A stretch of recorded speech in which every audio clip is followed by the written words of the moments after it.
Hi, this is Reese Roper, and you're listening to our newest podcast ever. Hey, everybody, this is Andrew and John, and we love this podcast because it's about us.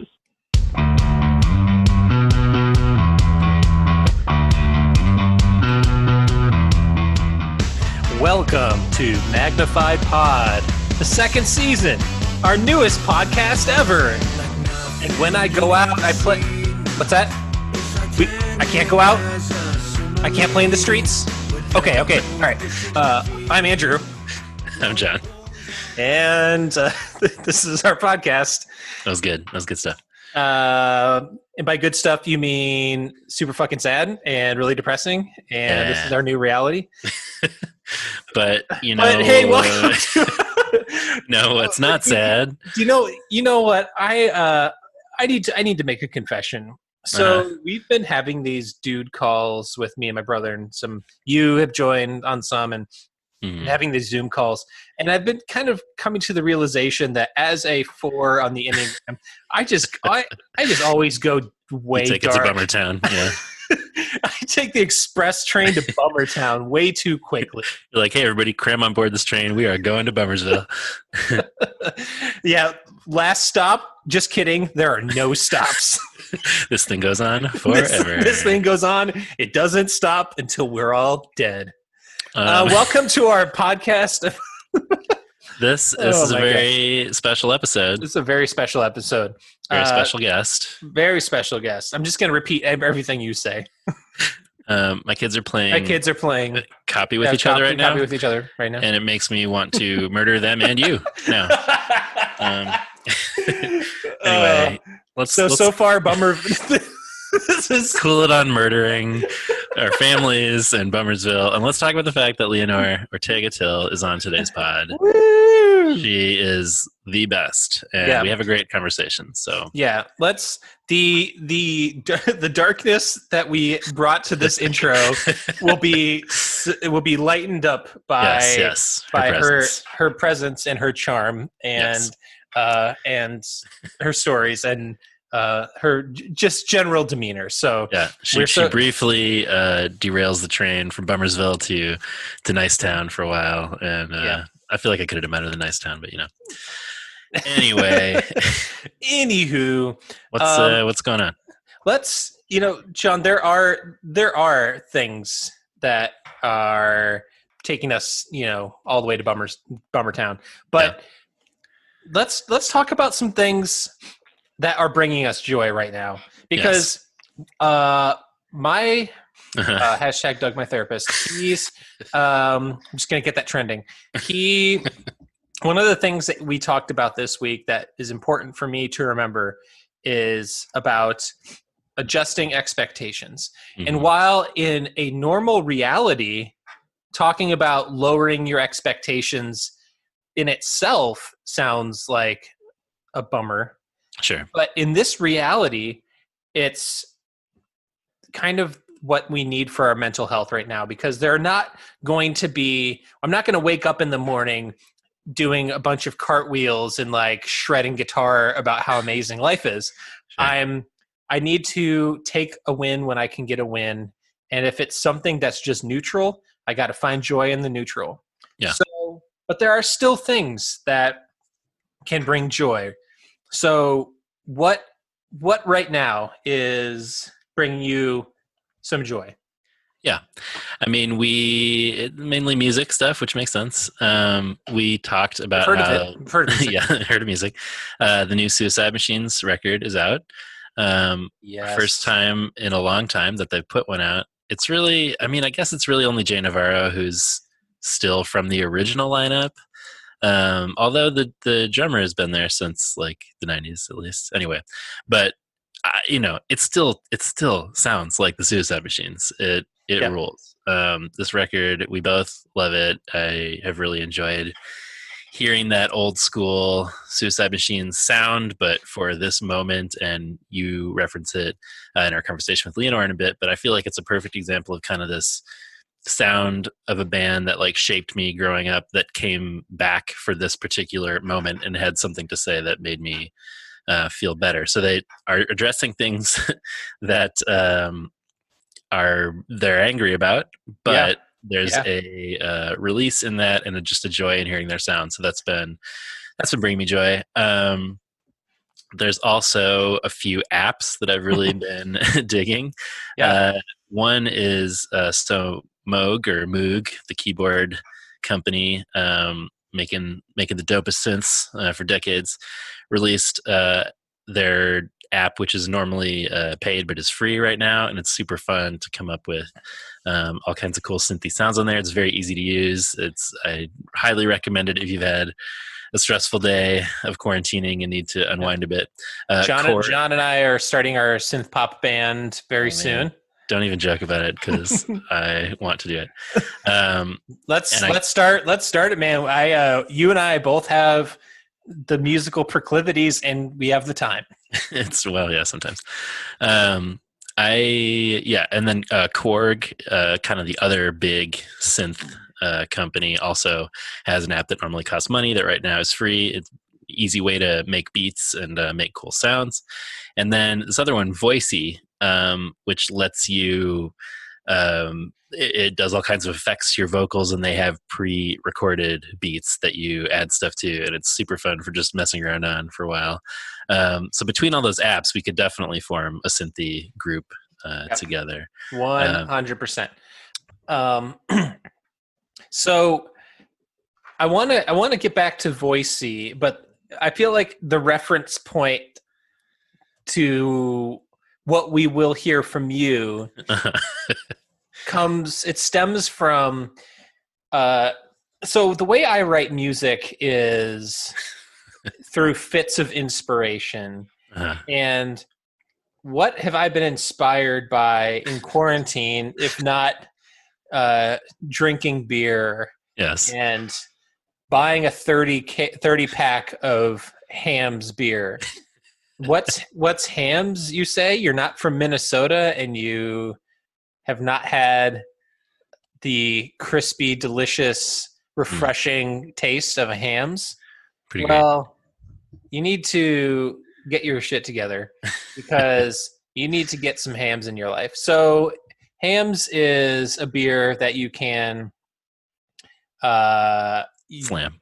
You can slam.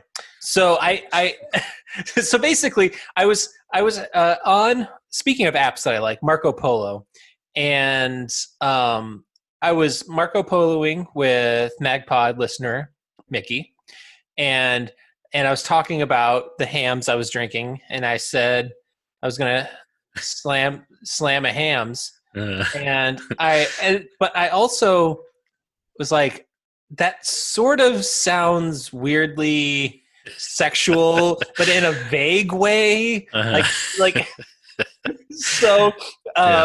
And then she made some comment about like I don't know. Basically, I could go back and scroll through all the polos, but basically, it came up that I needed to write a song of the summer about slamming Hamm's. Boy, did you! And that is exactly what I did. I wrote a very aggressive rap song about slamming Hamm's that turned very political at one point. Oh boy, should we hear it? Should we hear it? I mean, we might as well. Oh shit! Ooh, pants. Let me see his hands. Hands down, hands out. Let's go. Something like that. Quarantine 2020. Everybody let me see the motherfucking hands. We don't fucking want it. St. Paul Teddy Ham. Now let's shotgun a sky blue waters. Beer's crispy as fuck. Grab a 30 pack for only $15. Call an act, drop to kick you right in the neck. This is a goddamn classic, show some fucking respect. Maybe quarantine, but I got hammies with me. Just zoom with your girl, now she poloing me. Mitch, Lindsay, Truck, Betsy, they all suck. You can't buy my vote for a measly $1,200. If you voted for that guy, then you're fresh out of luck. We got 10,000 links, but I'm all out of fucks. Pants down, hams out.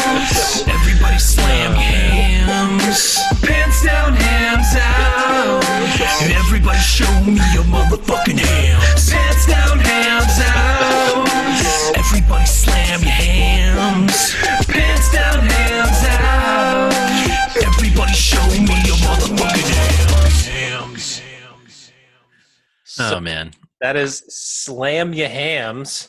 You know, the word genius gets thrown around a lot. But I truly think you earned it tonight. Thank you. I feel like if the clubs were open, it would be bumping in them. I think I need to add another verse where I'm like just bus tossing High Life and like yeah, and like Michelob Light and all that. right, like a diss track on all the other. A diss track on adjunct loggers. Oh man, well done, sir. Well done. Thank you. Well, John, you did not. I mean, I was so inspired. You did not ignore the call. No, I felt that, kind of a club remix, a little more sparse was needed. So yeah, less banger and more. It's kind of reflective. More. Yeah, you kind of got like a little bit of a Post Malone thing going on here.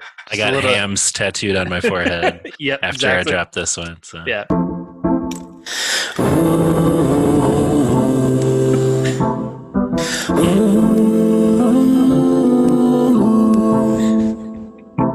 Oh boy. Everybody in the club drink a Hamm's beer. Everybody in here drink a Hamm's.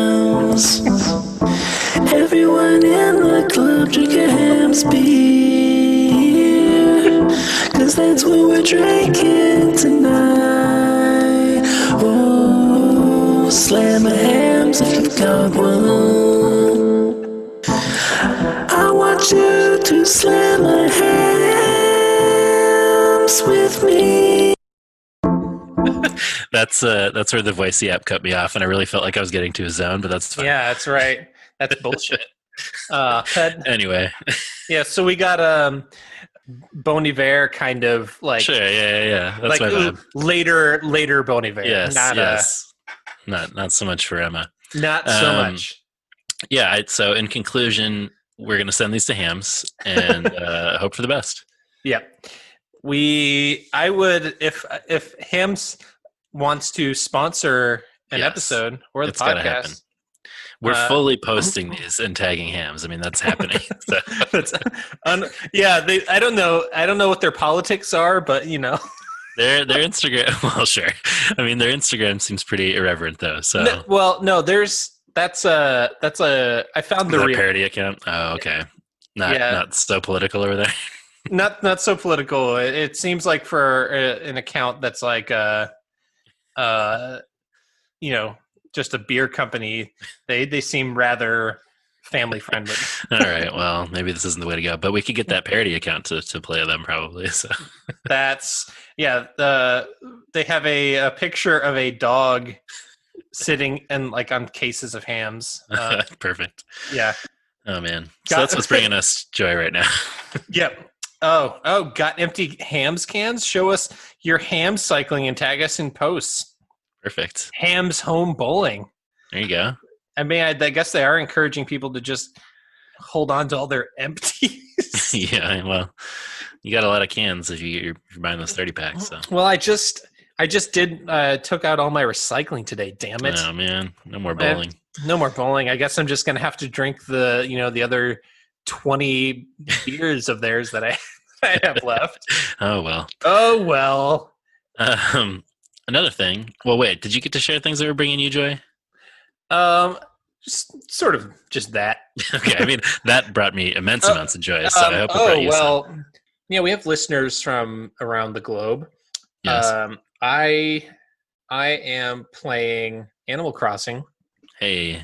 If anybody wants to come to my island, or if you want some visitors, we're all sad and lonely right now. So let my little dude who wears a Mag Pod shirt with a little heart for the O. Please take a screenshot of that and post that as well. Will do. I will do just that.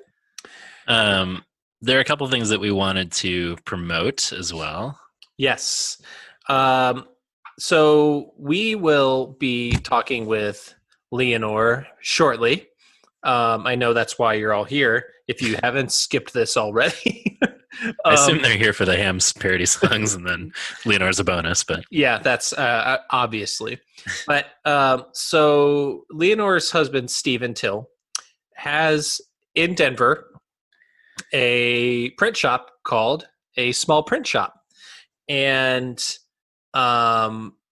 they have released some T-shirts that you can pre-order right now. There's one that they've been promoting. It's a shirt that says "We are all in this together," and it's the Earth shaped like a heart, and it kind of has like a, I don't know, like sort of like an Earth Day kind of vibe going to it. It's cool. And I pre-ordered that. But then there's also this other one that is like, it's like an old school kind of like pizza shop kind of looking shirt. And it has a mustachioed chef holding a pie on a pizza peel. And I very much also want to snag that one because it looks pretty dope. Yeah, you definitely should. If you have or know of a business that doesn't have a platform for selling shirts online right now, they'll set up a free online shop for you and take pre-orders and ship them out to customers. So that is a good thing to do right now, supporting artists where we can. We also want to mention John Nissen, creator of the Pokinatcha a character we all know and love. And he's got some cool design stuff that he posts regularly on his Instagram at john.nissen.third. And he's also got the link in his bio on his Instagram there is to his Linktree, which is like a web platform where people are using to post to their work. But so it's linktree/john.nissen.third, and Linktree is linktr.ee. But over there, he's got a lot of cool T-shirts too. A lot of them are Pokinatcha Punk adjacent. And he was telling me that a lot of his financial support comes from those T-shirt sales. So even picking up one can make a difference. And he was saying, a lot of the folks in his family are freelancers, and they're all kind of hurting right now. So support John Nissen, support a small print shop, support local artists and businesses where you can right now. Yes, absolutely. Also want to briefly shout out our boy Mike Herrera. Yeah, you might have heard of him. MXPX frontman, all around sexy dude, Mike Herrera. That's true. Yep, this is official bio. Official bio. Mike has just dropped a new album titled "Moments Like These, Texas." It's an acoustic show. 10 songs. You can get it streaming. You can download it. You can go to the MXPX merch arsenal.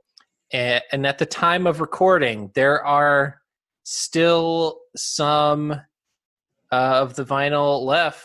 You can get there some different variants. You should go if you want it. You should have gotten it already, because who knows when it's going to be, what's going to be at by the time you. And we should say the vinyl looks dope, and it looks dope because it was produced by our producer, Jason. Yeah, Jason from Unoriginal Vinyl produced these vinyl variants in the packaging, and it looks dope. Mike looks amazing. Really cool. The colors of the red haze and the half and half kind of. What would you say? This is sort of like a red and yellow kind of, and one of them's like another kind of like a bursty kind of looking. Right. But yeah. We should also say this album does feature Son of a Gun. Yep. A Magpod fave. It sounds great. I want to tumble down reunion now. Yep. But no, it's a really cool collection of songs. So check that out. Check it out. We put out some voicemails over here. We do. We got some reviews over here. Yeah, we put out the call. We did several weeks ago. Yes, and we got some love. It's true. Yes, we've been telling folks. We've been doing this pod close to 2 years now.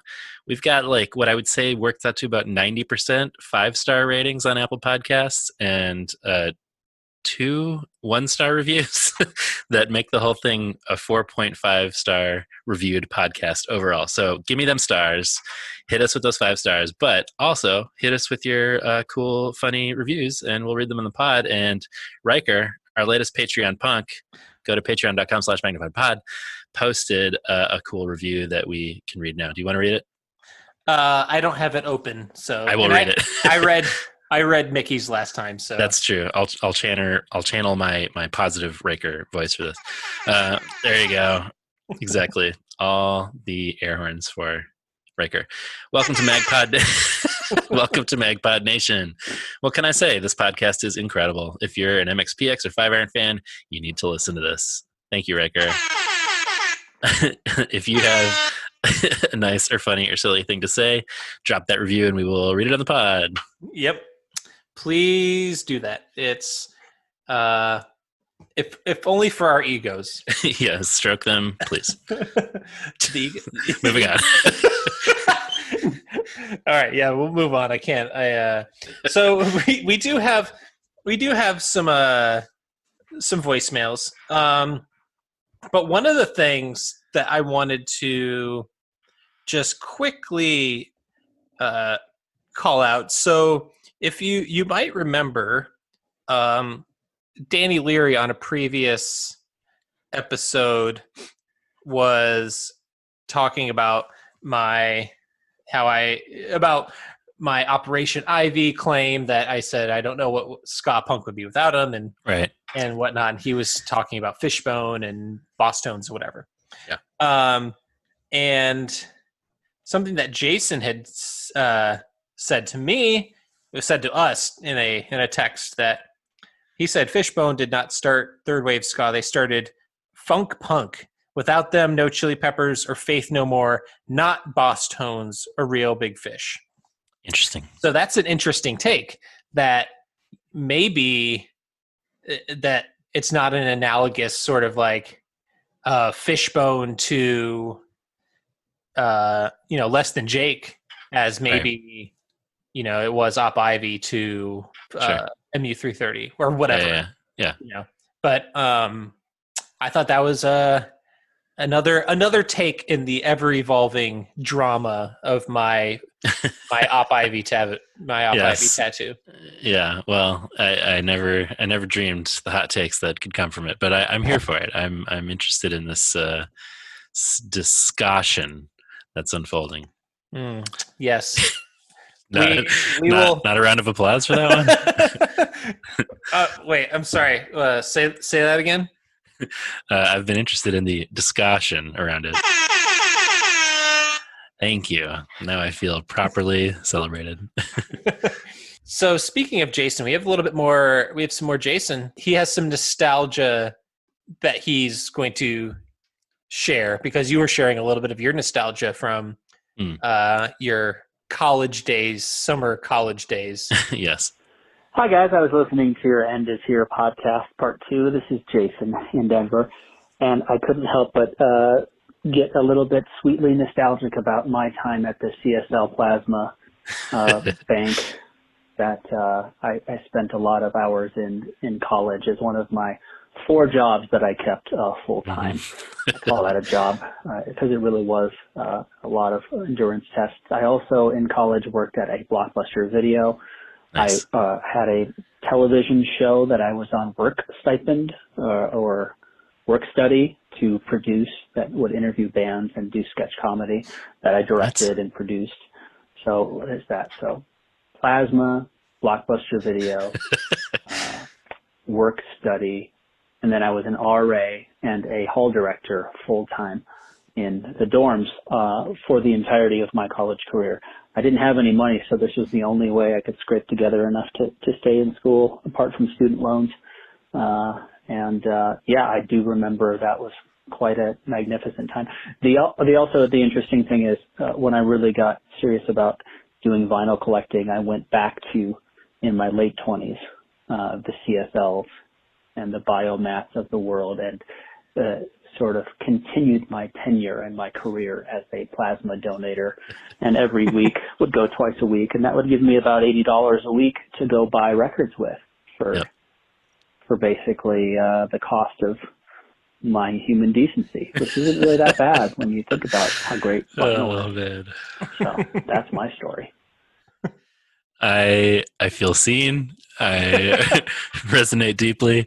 Also, we're definitely going to have to hear more about that work study, Jason. Like, what sketch comedy and interviewing bands? I don't believe we've discussed this, so we'll have to get into that. We have to have another just Jason. Yeah. Ep.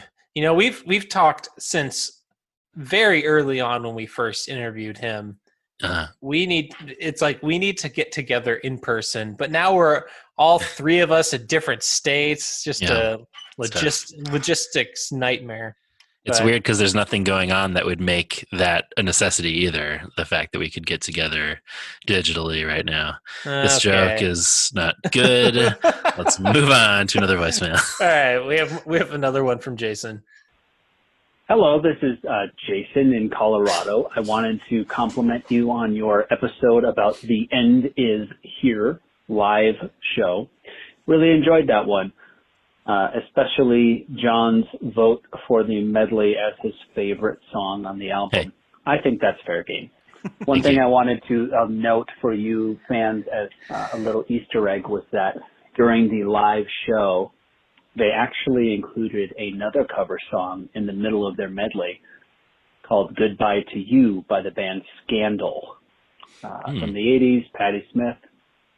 And it didn't get cleared in licensing for the live album's release. However, you can find it on the Rise and Fall of Five Iron Frenzy live show bonus disc, complete concert of that last show. It's at about 1 hour, 15 minutes, and 20 seconds into the DVD poster, and you can listen to them play a rather fast, not super coordinated version of Goodbye to You. I just thought that was some interesting trivia of something for fans who were at the show who might have thought, hey, didn't they play another cover song? Yes, they did. And did it make it onto the final live version of the album? No, it did not. Interesting. Interesting. It's the best way. Well, if you're not going to end it with Magpod for life, just go interesting. That was really interesting, though. I can't remember if I ever knew that. If I did, I'd forgotten it. But that I would like to hear that. It seems possible. Yeah, we will discuss. Yes. Rise and Fall eventually. Yes. I don't know, John. Have you ended up getting your copy yet? I haven't. I've seen bits and pieces here and there, but I really, and there's been several things that have come up on the pod that they're like, they got into this in Rise and Fall, guys. And even when we were talking to Leanor, I was like, I bet this is something that's in the documentary. But yes, I will actually purchase a copy and watch it fully, and then we will discuss it. What else we got? We got some Ryan Cole action. Hey. He has some great thoughts on our Brave Saint Saturn. Hey guys, this is Ryan Cole. I haven't called you guys in a while. Obviously, a lot's been going on, but trying to get caught up on the podcast. I used to listen during my commutes, which takes a lot of time, and without that now, I've not really had occasions to listen so much. But I did just listen to the album discussion for the first Brave Saint Saturn album, and just had some thoughts I wanted to share with you too. First, I think it was Andrew that said he was a 4 on the Enneagram, which is also what I am. And given that that's the least represented number on there, I think it's cool to find another person that kind of sees things the same way. So I thought that was kind of neat. Shout out to my fellow 4. We cry together. We are dark and sad together, my brother. I got you. But getting to the album, so I'm a musician, amongst other things, and there have been different points where I've played several of these songs from this album in public for other people. I think the first one we played was a song y'all shit all over, which is Gloria. So I think I just started playing guitar around the time this came out, and it's a pretty easy song to learn. As you guys mentioned, it has a pretty trite chord progression. But I remember playing it for a Valentine's Day banquet at the church I attended at the time, which just seems fucking weird to do now. I have no idea why we chose that song to play then, but there you go. But perhaps even more embarrassing is, I don't know, maybe a year or something after that, me and some of the other teenagers at my church performed Shadow of Death. And we even got my dad, who was the youth minister, to come and do the Frank Tate part. And, he put his name Kenny C instead of Frankie T in there. Perfect. And everything. And I cringed enough just listening to the Brave St. Saturn version on the podcast. And I'm just really thankful that I was a teenager at a time before everybody had cameras with them all over. Because I'm sure that cringe would be too much. Getting to the one of the big discussion points of the pod was under bridges. Mm-hmm. And I kind of understand where John is coming from, and I can sort of see the things he's discussing. But I'm definitely going to side more with Andrew on this one, mostly because he yelled louder and he used an F-bomb while doing so. And so I think that makes him right. That is right. Don't you know that we live in a Trump America when saying you're wrong idea louder means that you're right. Wrong. But in addition to that, I always looked at that line about the savior of the prostitutes, etc. I guess kind of the same way Andrew did. I don't think. He continues. Yeah, so I don't think Reese was intending to talk down on those groups of people that were mentioned or identify them as these horrible sinners. I think it was more of, hey, here are all these people. Because to me, here's the thing. Because to me, it's more of an indictment of the way of the church, which, that is a topic that's not any kind of unfamiliar territory to Reese or to Five Iron or Brave St. Saturn now, I guess. And it was more an indictment of saying, hey, all of these groups of people that you, the church, typically malign and denigrate and try to keep from associating with or helping or being involved in their lives in any way, Jesus died for them just as much as he did for any of you. And it can get tricky, I guess, when you start talking about, what the least of these actually means, because it can get really judgmental. I think if you're not careful, but certainly I think those are groups of people that Reese identified as the church identifying as the least of these. And so I always took it as more of him saying, hey, these groups that you guys think are the least of these, well, the way you're treating them is the way you're treating Christ. So that's my take on it. And that one's probably my number one. Resistor would be on there. And either Space Robot 5 or 229. Those are both really solid tracks. The Rocketown cover, yeah, it sucked. A funny thing about that song, too, is so I live in Houston. I've lived here almost my whole life. And that song became a big hit back when the Rockets were winning their back-to-back championship seasons. And I remember the local CCM station used to play that song all the time, as if, we're Rocket Town. But the whole thing, and this is kind of like I talked about him naming that skate park and all this stuff after it, is you don't want to be Rocket Town. That's like right, the town of all the hedonists and the sin and the reveling in these earthly things. And, that just, I don't think it hit me at the time because I was, just kind of a kid when that was going on. But looking back on it, that seems really weird.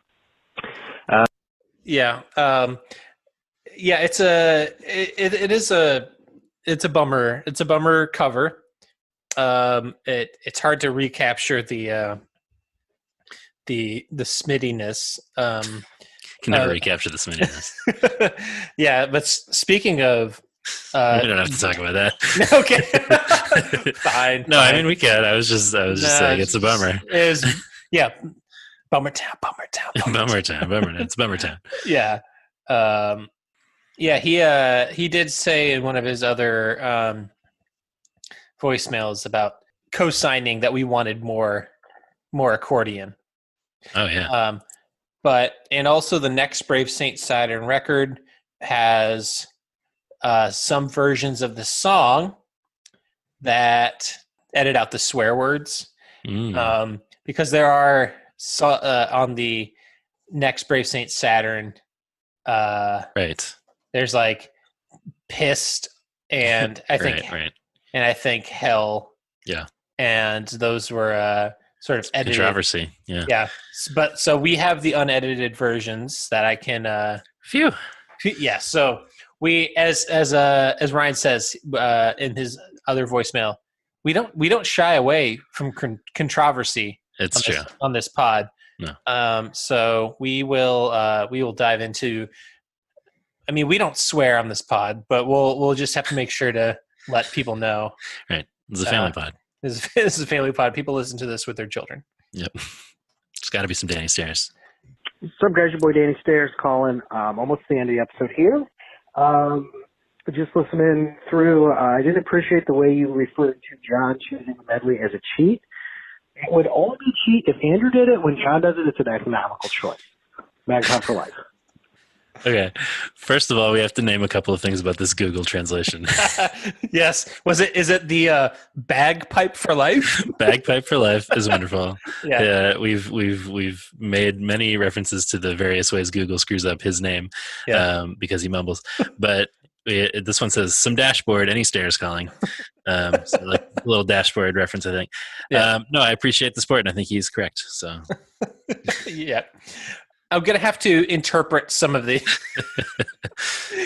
because there's Danny's phone likes to cut out and he likes to mumble. But okay. What's up, you handsome bastards? Your boy Danny Stairs again. Calling. Loved the extended edition of John Potter's Pot Fodder. Great story. John always has great stories. And so I guess my comment here is if he has all these things, such a thoughtful guy, why is it that when MXPX wants to party, John's like, I gotta go home? You know? What's going on? Magpie for life. So essentially what he's saying is you're a great storyteller, you have some great stories, but when there's a potential for an epic story or an epic evening, you're like, I gotta go, guys. Gotta go. You know, I am a tired man. And I have two small children, and I'm not traveling to another state to play a show where my two small children are not. I have to go back home to my two small children at night who will wake me up but hours later. So listen, I devote my weekends to MXPX gatherings as much as I can, but I can't live that gathering in abandoned office buildings to extend the party life that you guys can. For more on that, go listen to our pod from about a year ago about seeing MXPX in 5 Rand. Yeah, I got nothing to say. I'm not. I'm an introvert. I like being by myself at home, except for right now, when I would really like to go to an abandoned office building with you guys and MXPX in 5 Rand. Same. Further Google translation that Danny enjoyed the extended edition of John Potter. John Potter. That's got a nice ring to it. Yeah. We're going to change John Potter's pod fodder to John Potter. Potter. The man's so nice they named me thrice. I don't know. Do we have anything else? I don't think so. Hard to top that. Yeah, hard to top that. So, John, I think we've sufficiently wasted everybody's time. I think so. Yes. If you wanted to skip ahead, I certainly understand that. But perhaps we'll take a small break and come back with a very special guest. Yeah, when we come back, we will be talking to Leanor Ortega Till, a.k.a. Jeff the Girl. a.k.a.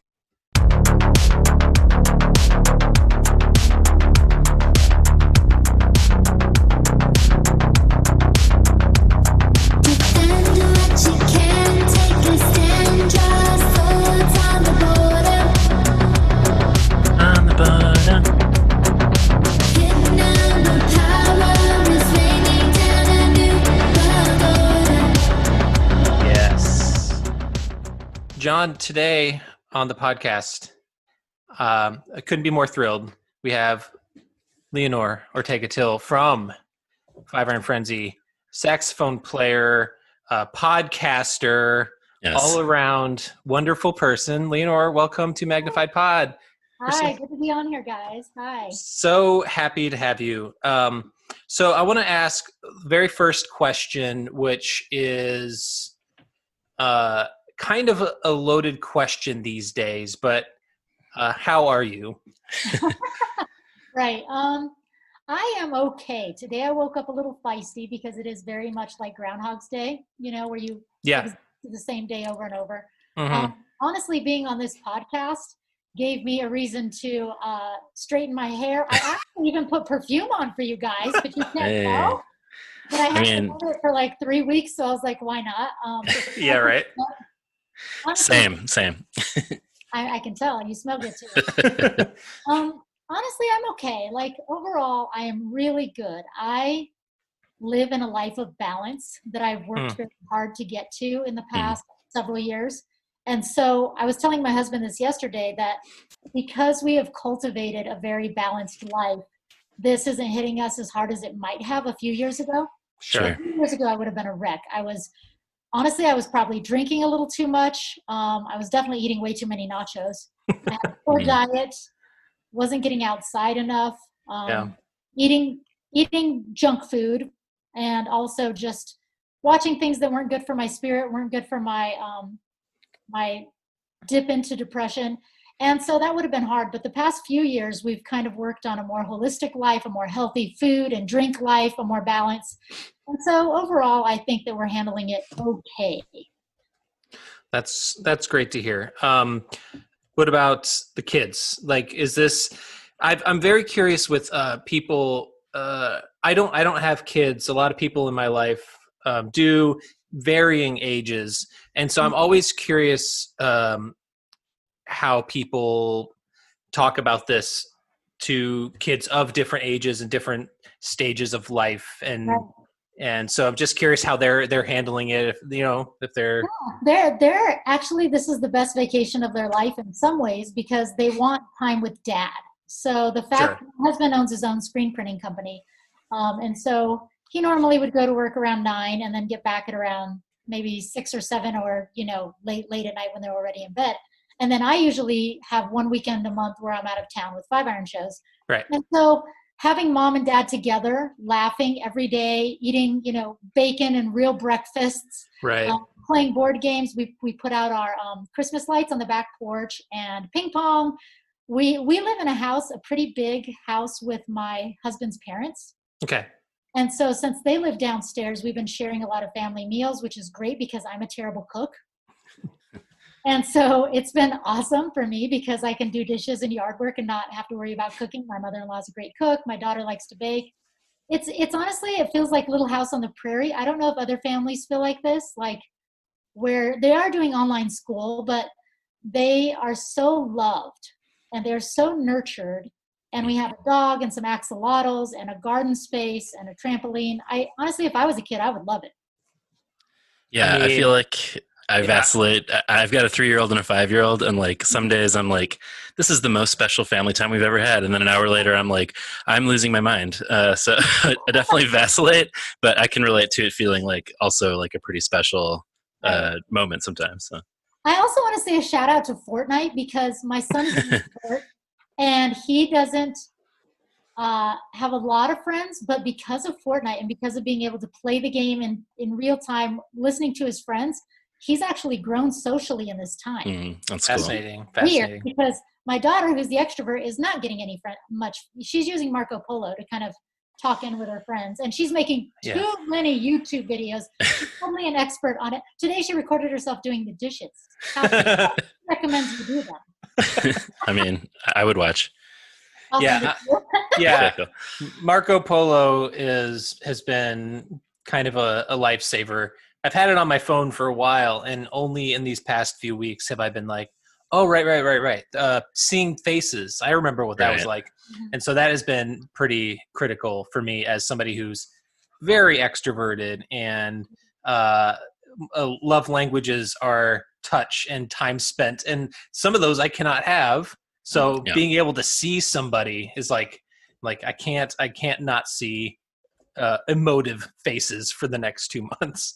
So, are your kids are they Animal Crossing fans? Because that's kind of the biggest thing right now. I don't know. I've had someone mention it today, but I don't know. I mean, they're on there enough with my daughter doing YouTube and watching tutorials, and then my son with Fortnite. It's and then now my son is getting into, like, he's almost 14, so he's really into the Marvel movies with dad and the things that his sister didn't watch. So okay, right on. I feel like this would be, talking about food, talking about cooking, spending time with family, gardening would be, transition to talking about your podcast a little bit. Oh, because that sounds like a hippie. Well, I mean, it's some of these things that you do discuss on Too Punk to Be a Hippie, talking about the intentionality of food and gardening, and you spent some time talking about your childhood and some of the lessons that you learned, good and bad, from your parents. And I kind of wanted to get a little bit of more insight on that, because you had mentioned that you, for a while, I'm not sure if you had said how long, that you were vegetarian for a little while. A long while, from age 16 to age 31. Oh, wow. Okay. Huh. But I also feel like I remember you saying that you were not a very good vegetarian. I ate elk if my uncles hunted it. I ate fish once in a while if we would catch it. And then the only other times is when certain promoters of Five Iron would be like, we had this one really sweet guy that was in Texas, and he'd be like, Jeff, I brought you a baked potato. I know you're vegetarian.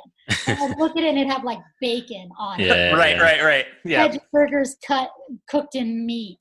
Right. So, but yeah, I tried to be. I really tried to be a vegetarian. Andrew's a vegan. I'm a vegetarian. I feel like he's more in keeping with the rules than I am. But Did you hear my reason? Did you listen to why? It was weird. Let's hear it. Well, it's because I lived in near Greeley, Colorado, and at the time, Momfort's meat packing plant was a huge industry, and essentially they would hire illegal immigrants, Mexicans, and I'm Mexican American. That's my background. My grandparents being from Mexico. And it was horrible. It was just bad working conditions. And I really believe that psychologically it was damaging for people.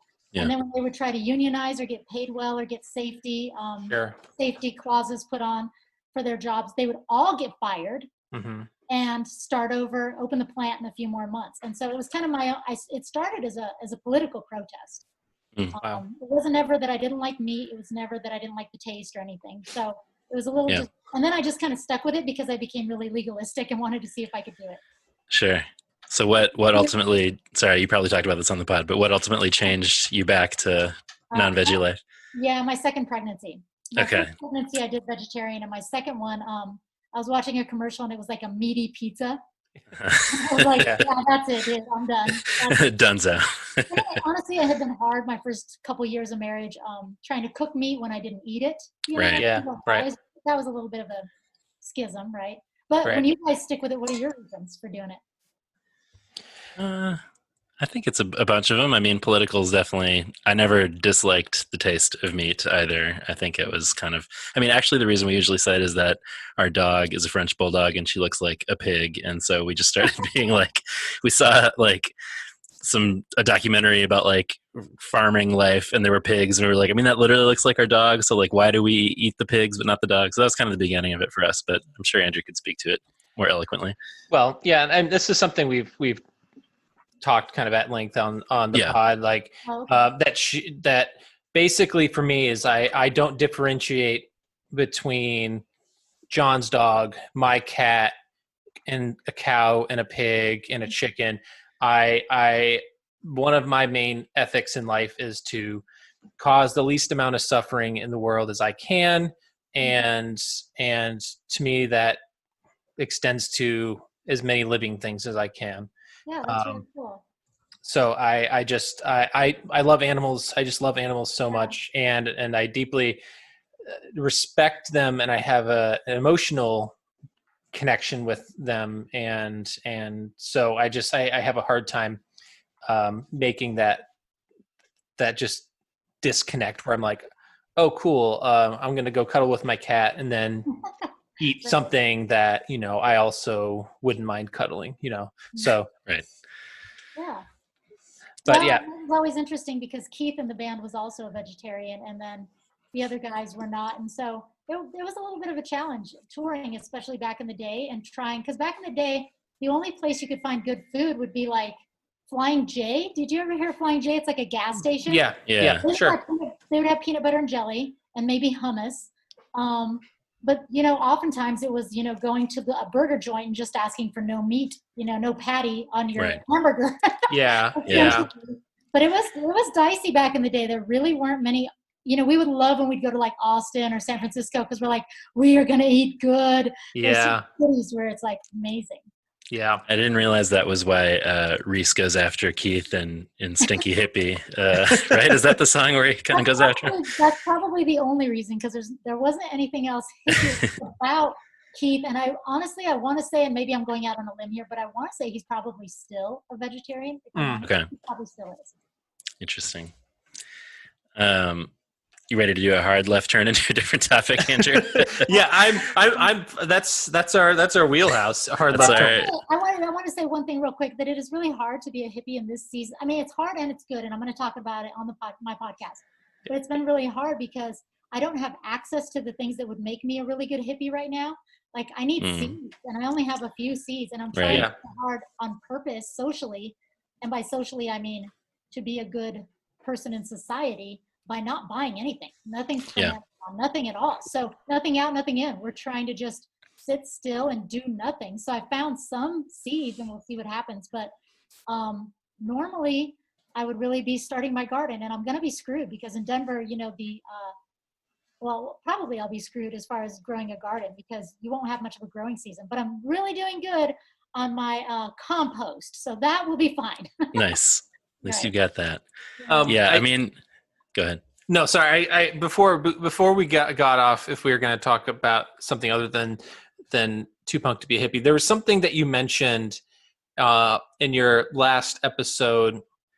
You talked about your, I think, was it in Pierce, Colorado, where your parents bought a house? Right. I seem to remember you said your parents bought a haunted house. Oh, yeah. And then you just breezed right on past that. And I don't believe in haunted, dude. I wish I did. Okay.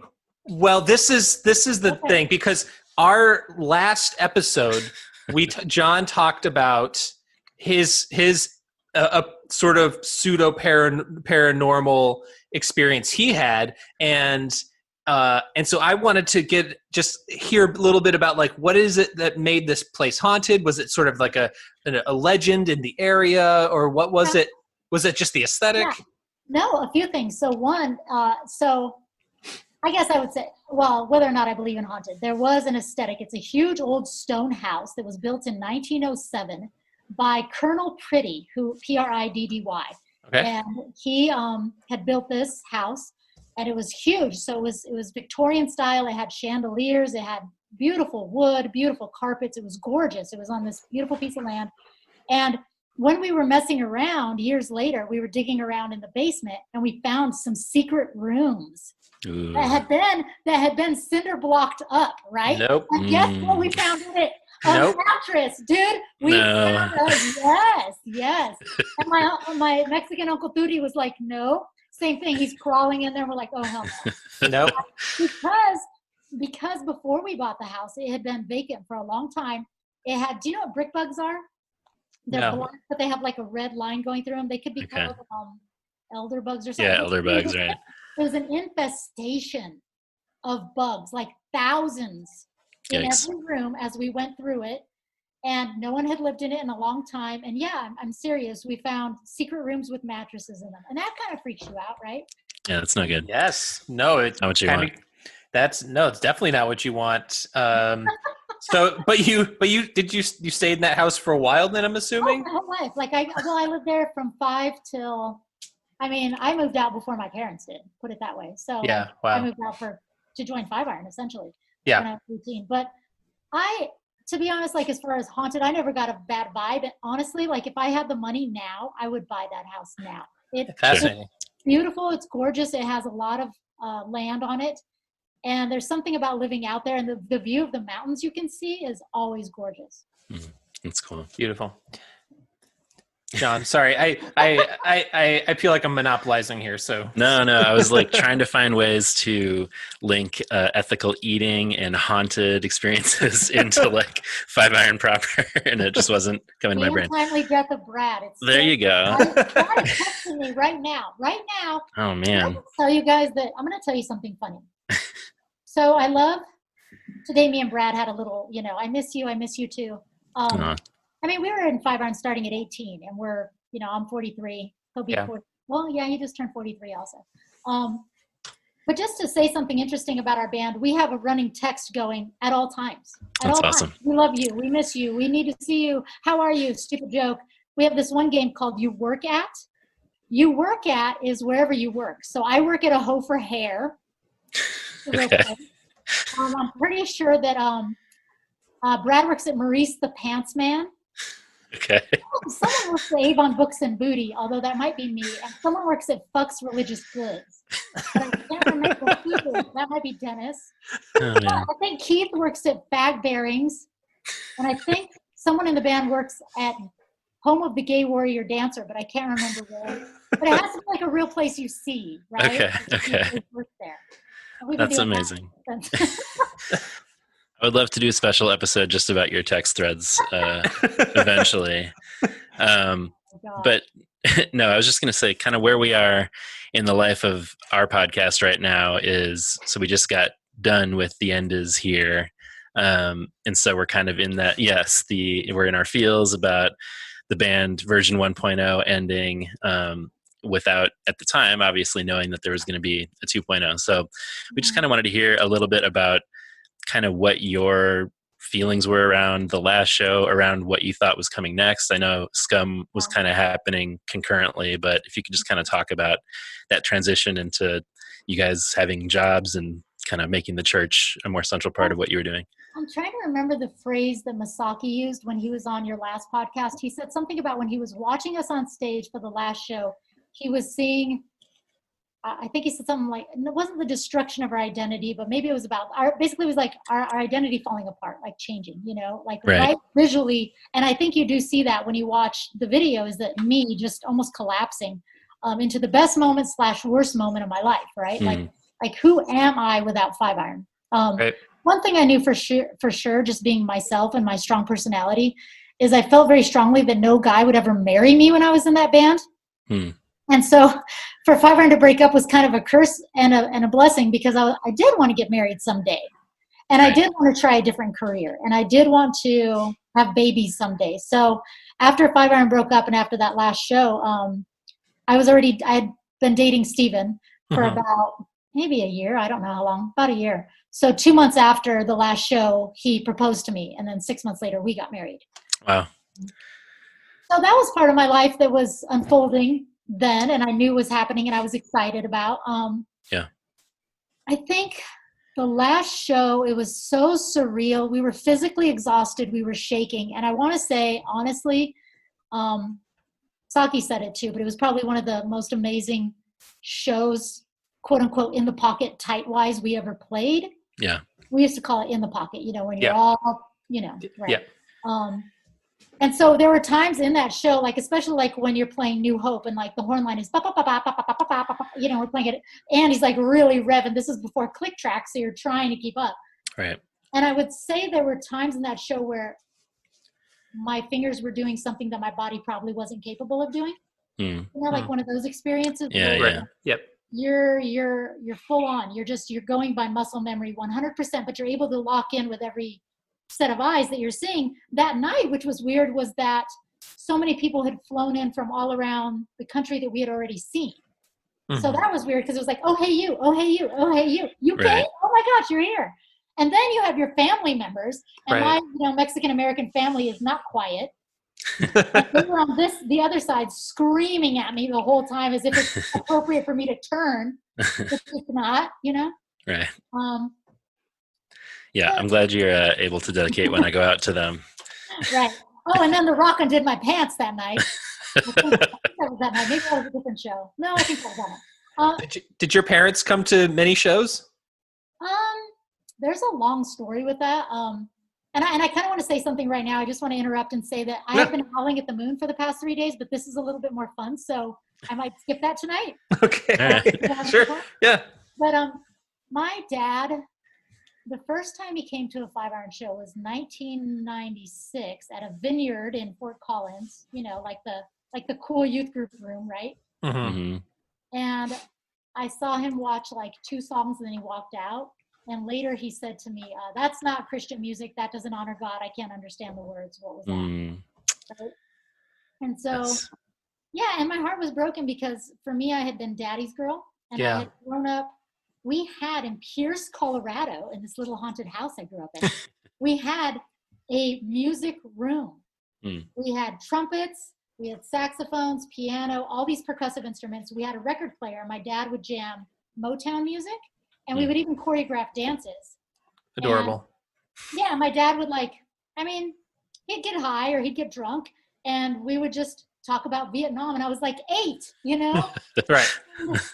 That's a lot. At the end of the night, well, it was, but that was my life. And so by the end of the night, we would start doing spiritual music, Christian music. And for him, music was a way to connect with God. And he was already a little loose. And so he could be a little emotional. And so for me, joining 5-iron was like, dude, you always said music connects us with God. This is pretty much the only gift you really gave me. And I'm trying to do it to the way I know how, and you are not pleased. So essentially he told me very clearly, because in 1997, we had a meeting, all of us in 5-iron, and we said, are we going to quit our college careers, our jobs, and our basically like leave our relationships here in Denver? Are we going to tour full time?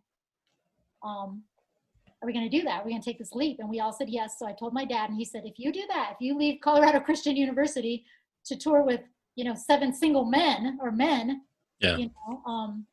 you are financially responsible for yourself, and you do not have my blessing. Wow. Damn. Yeah. And you were how old at this time? Probably 19 by that time. Yeah. Okay. Mm-hmm. I assume he shifted his thinking about the whole thing eventually. Guess what? Yeah. So 11/11/97, which you guys should know. Nobody else should know. You should know. That's the night our newest album ever came out. Yeah. We were in Denver, Colorado, and we were wearing Star Trek outfits and playing the Avalon Theater, which was sold out. And it was like back then, it was in the ghetto of Denver. That was a bad neighborhood. And I walked outside and walked out in the line. And the line was like blocks long. And someone was like, your dad's here. And I was like, no, I don't think so. Try that. This is not his scene. And he was in the line with my mom, had brought him. And he had a bouquet of flowers, which is not very punk rock, but was very sweet. Yeah, that's very cute. He came to the balcony, right, and sat there. And this is the first time we played Every New Day live. Wow. So this is this moment, my dad's here, right? Yeah. And we're wearing these ridiculous outfits. Everything was in, if you ever saw that tour, everything was in script. We didn't go off the script at all. Reese was Captain Kirk. I was Uhura. There was Trouble with Tribbles, blah, blah, blah. But anyway, when we get to Every New Day, the crowd goes very much from hysterically moshing and crowd surfing to worshiping. And later after the show, and actually it went on, it was kind of like the last show, like for a half an hour singing praise songs. And of course the promoter's this Jewish guy, and he looks at me and he goes, how long does this last? And I'm like, I don't know. And he goes, did everybody just get saved right now? He's like, how do they know the songs? And I'm like, stop asking questions. I'm in the zone. Anyway, so after the show, I went up to the balcony, and my dad is sobbing. And it was one of those moments, and he said, he apologized. He said he got it. God was using it. It was good. It was good. And so from then on, he'd wear the 5-iron Frenzy shirts and come to shows sometimes. And that's cool. That's great. I love that. So for some of us, we didn't have a real job lined up after 5-iron. And we, honestly, our last year, we made pretty good money. For me, so this is one thing I want to say really, really quickly, and it's horrible and it's a can of worms, but right? For a Hispanic woman, I was making the same money as all these other guys in my band, right? So for them, they could say it was crap money, and for me, I could say it was awesome. I know that sounds weird, but that's just part of like the reality of how it was for me. I was making really good money. And so when Five Iron broke up, I was like, dang, I got to get a job. I think I'll stick with college, right? I was going to college for sociology and Spanish. And a lot of us started working at Scum slowly. It was a weird church. It was called Scum of the Earth, and we could raise our own support. Reese worked there as the assistant pastor. Mm-hmm. I worked there in the beginning running an art gallery and eventually becoming licensed as a pastor. Micah was on staff. Andy was on leadership. Brad was on leadership. Micah eventually was on staff. A lot of us were there all the time, and a lot of us hung out with our spouses there. A lot of us, had our kids there. That was just a lot of our life. And so Scum of the Earth became a place to hone some of the skills that we had kind of toyed with when we were in Five Iron, such as mentoring or social justice or helping the homeless, things like this. Yeah. Mm-hmm. Well, that kind of clicks into some other questions that we wanted to talk about. And this is something that John and I have talked about a lot on this podcast, is that Five Iron was, for us, one of our earliest introductions into issues of social justice. Starting off your very first album talking about Native American genocide is just like a punch to the face of reality. I can't imagine it now. When I look at it, I'm like, would I let my 14-year-old be like, let's rape and kill and steal? I'm like, right. I don't know. Like, have a talk before you just jam this. No, sure, right. Because I was, I think I was maybe 13 when I first heard a Beats and Beat Downs, and so we've talked about a lot of these albums giving us permission to question authority, question the church, push back on what it means to be a person of faith. And so I know that throughout the band, there's been people contributing lyrics and songs and everything. And I'm very curious about some of those conversations that went on, because with a lot of, with so many people in the band, I imagine that there would be different ideas or feelings about, Reese being the main songwriter, like, what were these conversations like? One of the things you have to consider is a ska band is 8 people. Right. And we had in our band, let me just first start by saying we had people that were Presbyterian, Assemblies of God, legalistic. We had Calvinist. We had we had a couple holy rollers, Pentecostals. That's me and Micah. We had all different across the board spiritually, plus politically. And then plus you add the fact that we're young, so we don't really even know where we stand politically. We have people that were raised Democrat, probably only me, to be honest. I don't know, probably only me. I was raised thinking, to be a Christian, you were a Democrat. That's how Hispanics are. That's how we're raised, like, whoa, JFK and Robert Kennedy and farm workers, and this just goes hand in hand.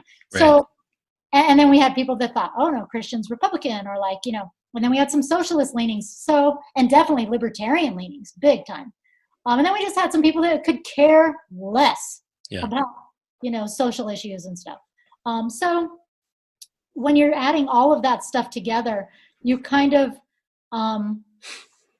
you're in a mix, but because back in the day and because now, both, the onus and the thread and the common ground is always love, and respect, and hope, and change. When you add all those things together, that's a very smart recipe for getting it right. If you can, and we even have a song that says, God hates flags. If ever there's a question, the answer is to love. Yep. I think that's probably the core crux of any lyric or any show we would take, any tour we would take, because behind the scenes, there were so many decisions being made above and beyond the lyrics. I mean, fans see the lyrics, right? But they don't see Joe Schmo wants you to charge this much for a t-shirt, or Joe Schmo wants you to sell your soul in this way, or whatever it is, right? You know, they don't see all that stuff happening behind the scenes. But that's part of having integrity too, and being in a band. So I think for us, because we're so open to being used, and by that I mean our capital V voice, I think we all feel a responsibility for our voice to be collective and to be used, not to be, I get it that there are bands that just want to be a rock band, just want to be a punk band, just want to be fun. I get that. But I feel that for Five Iron, we are very missional. And whether we have the same mission today, we are still very missional. Sure. We have a message, and it's that the status quo sucks, and that we are part of the problem, right? And that we all need to make it better. Yeah, that's something that we talk about a lot too. Is the authenticity of the point of view in a lot of the lyrics, and in you guys as people. There's just a real feeling of kind of vulnerability and authenticity that feels unique among the scene.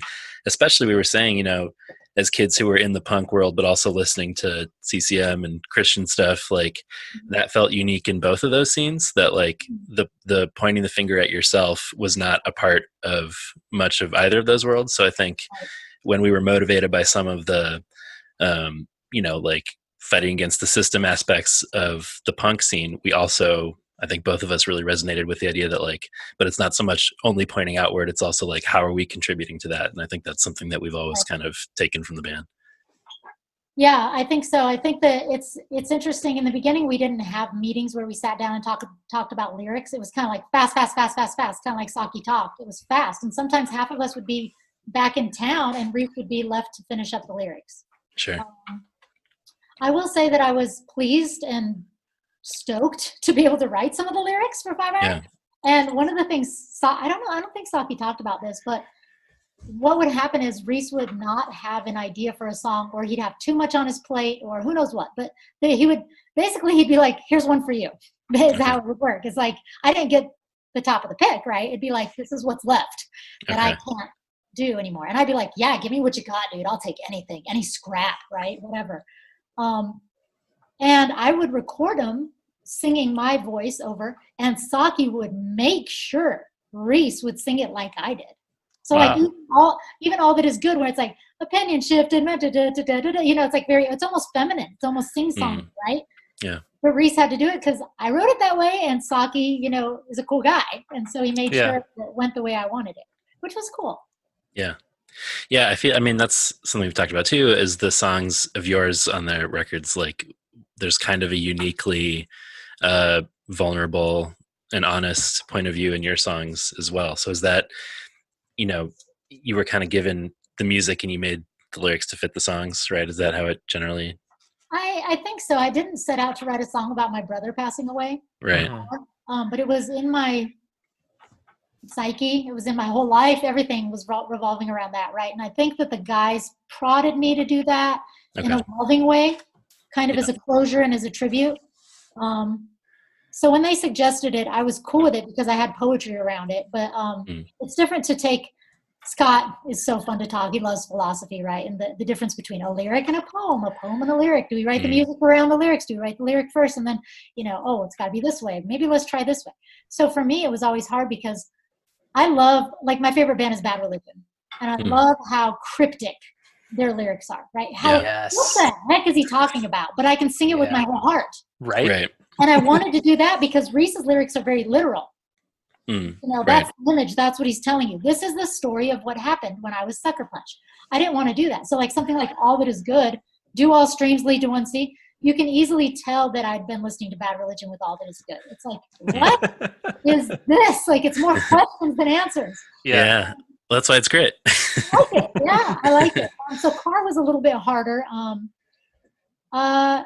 The cool thing about something like Laughter, it was like one of the last days I was supposed to write the song, and I told Reese I would do it, and nothing was coming. I knew I wanted to talk about women because I had been working at Scum of the Earth for a while.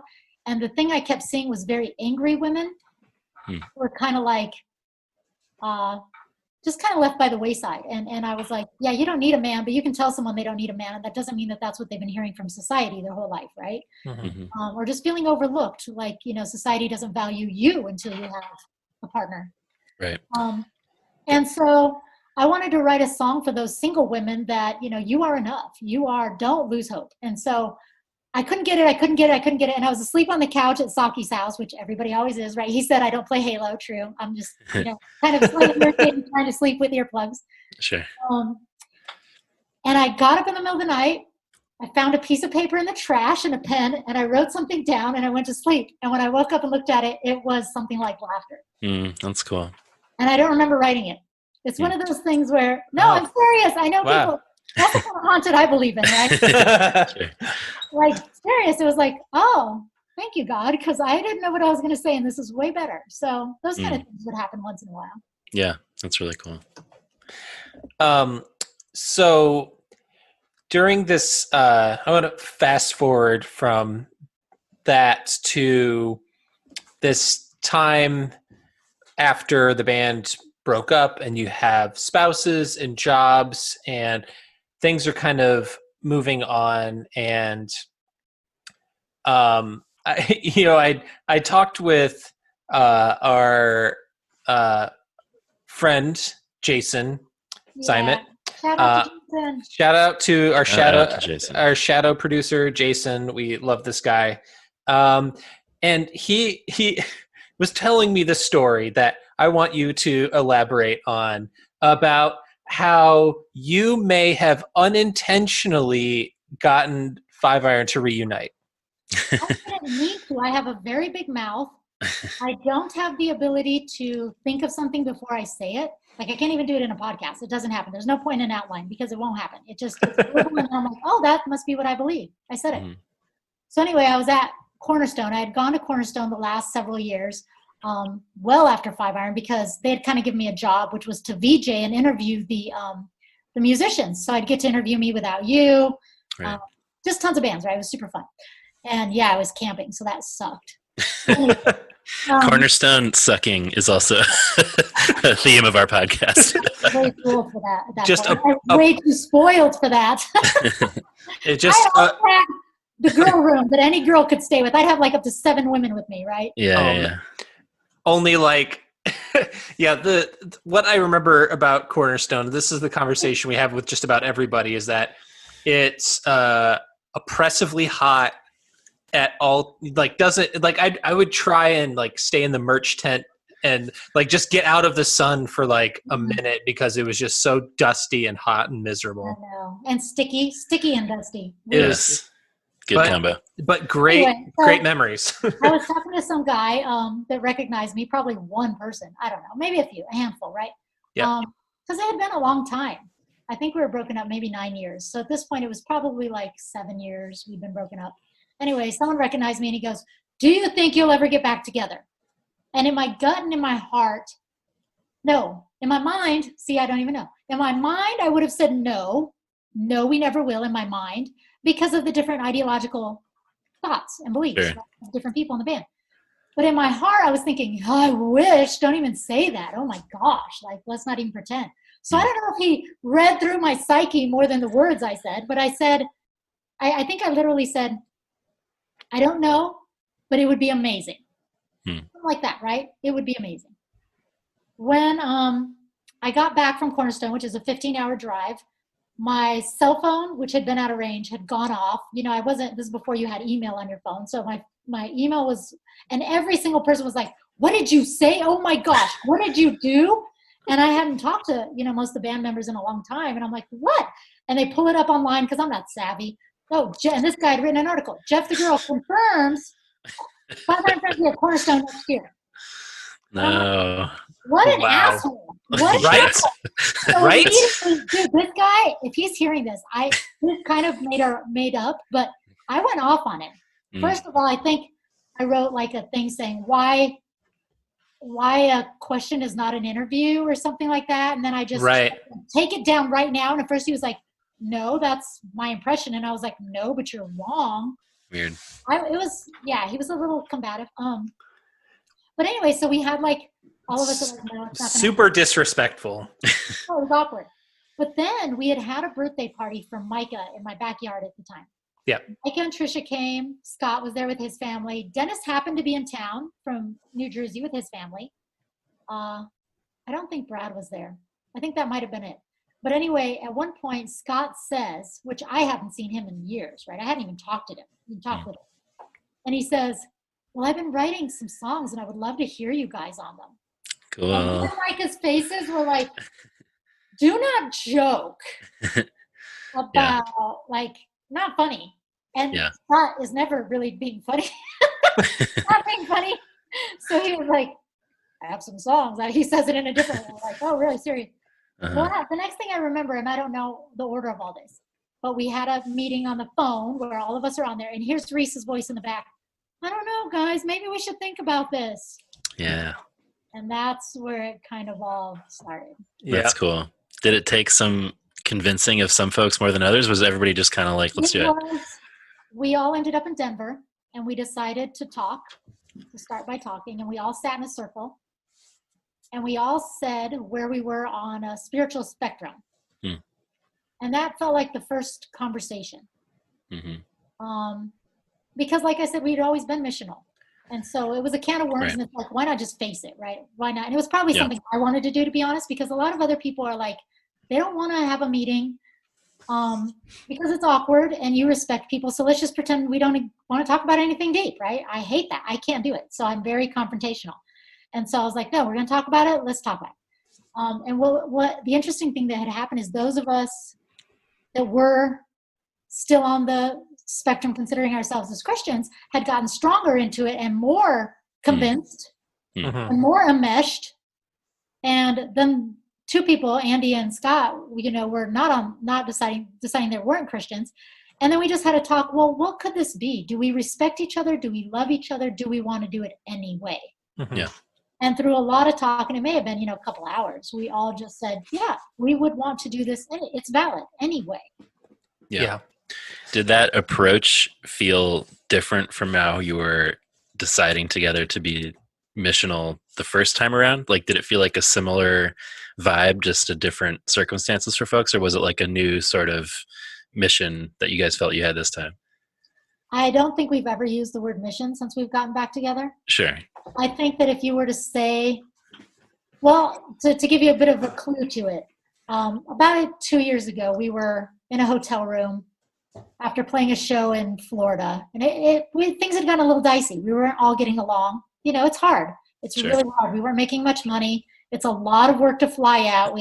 The guys, God bless them, a lot of them have careers where takes all their vacation time away from their families, and it ends up costing more than it gives us. Right. And so it was one of those kind of shitty vibes. And we're just sitting in the hotel room, and we decided to go around in a circle and say, why do you do this? And Dennis kind of started it. And every single person said, because I love you guys. You are my best friends. And without this, I won't see you. And I think everyone said it in different ways. But I think at the end of saying that, Dennis was like, well, this is a pretty expensive way to see each other. pretty poor excuse but it's true. It's true. There's something to be said for the family that we have. It's more, I didn't want to say it's more than a marriage, but it was going to come out. It's intense. It's because you don't divorce the band, because I can't do it without them and they can't do it without me. And we love it all for different reasons. So it's very selfish. So when we got back together, it didn't feel missional for the same reasons. Some people want a song, some people want to record, some people like me, I like to perform and meet people. Sure. And I like to use my voice. Yeah. I feel like this is an appropriate time then, talking about the band getting back together. It's been, 7 years since the last album. There's been some teasing on social media. What's the deal? Well, how do any of us know right now? We are in the great unknown. Haven't you seen Frozen 2? We are all into the unknown. Frozen 2 is such a perfect movie for this moment. How can I say? How can I say? All I can do is the next good thing, Yes. the next right thing, which would be to continue to talk to my guys, to continue to figure out how we can use our voice. I'll say we're not done yet. We don't want to be done yet. In fact, I'm constantly wishing we had shows on the horizon. Yeah. To say something, I guess the hope now, this new season, and after 2016, I will say, the new season is that a lot of us are angry and feisty, and now we're just getting exhausted. Like first we were angry, now we're just eye-rolling, right? It's like, what the hell? It's too much. And so the trick is going to be, as a society and as a band, to not just point fingers. That's all we want to do. It's what you want to do. But at the end of the day, if we're saying that our voice is only valid if we also look inward, it behooves us to do that with humility and recognize that there's still growth that needs to happen in us too, regardless of the amount of injustice we see. And we're seeing a lot. Yep. Yes. So I feel like, it's a lot of fuel for the fire. So we're not done.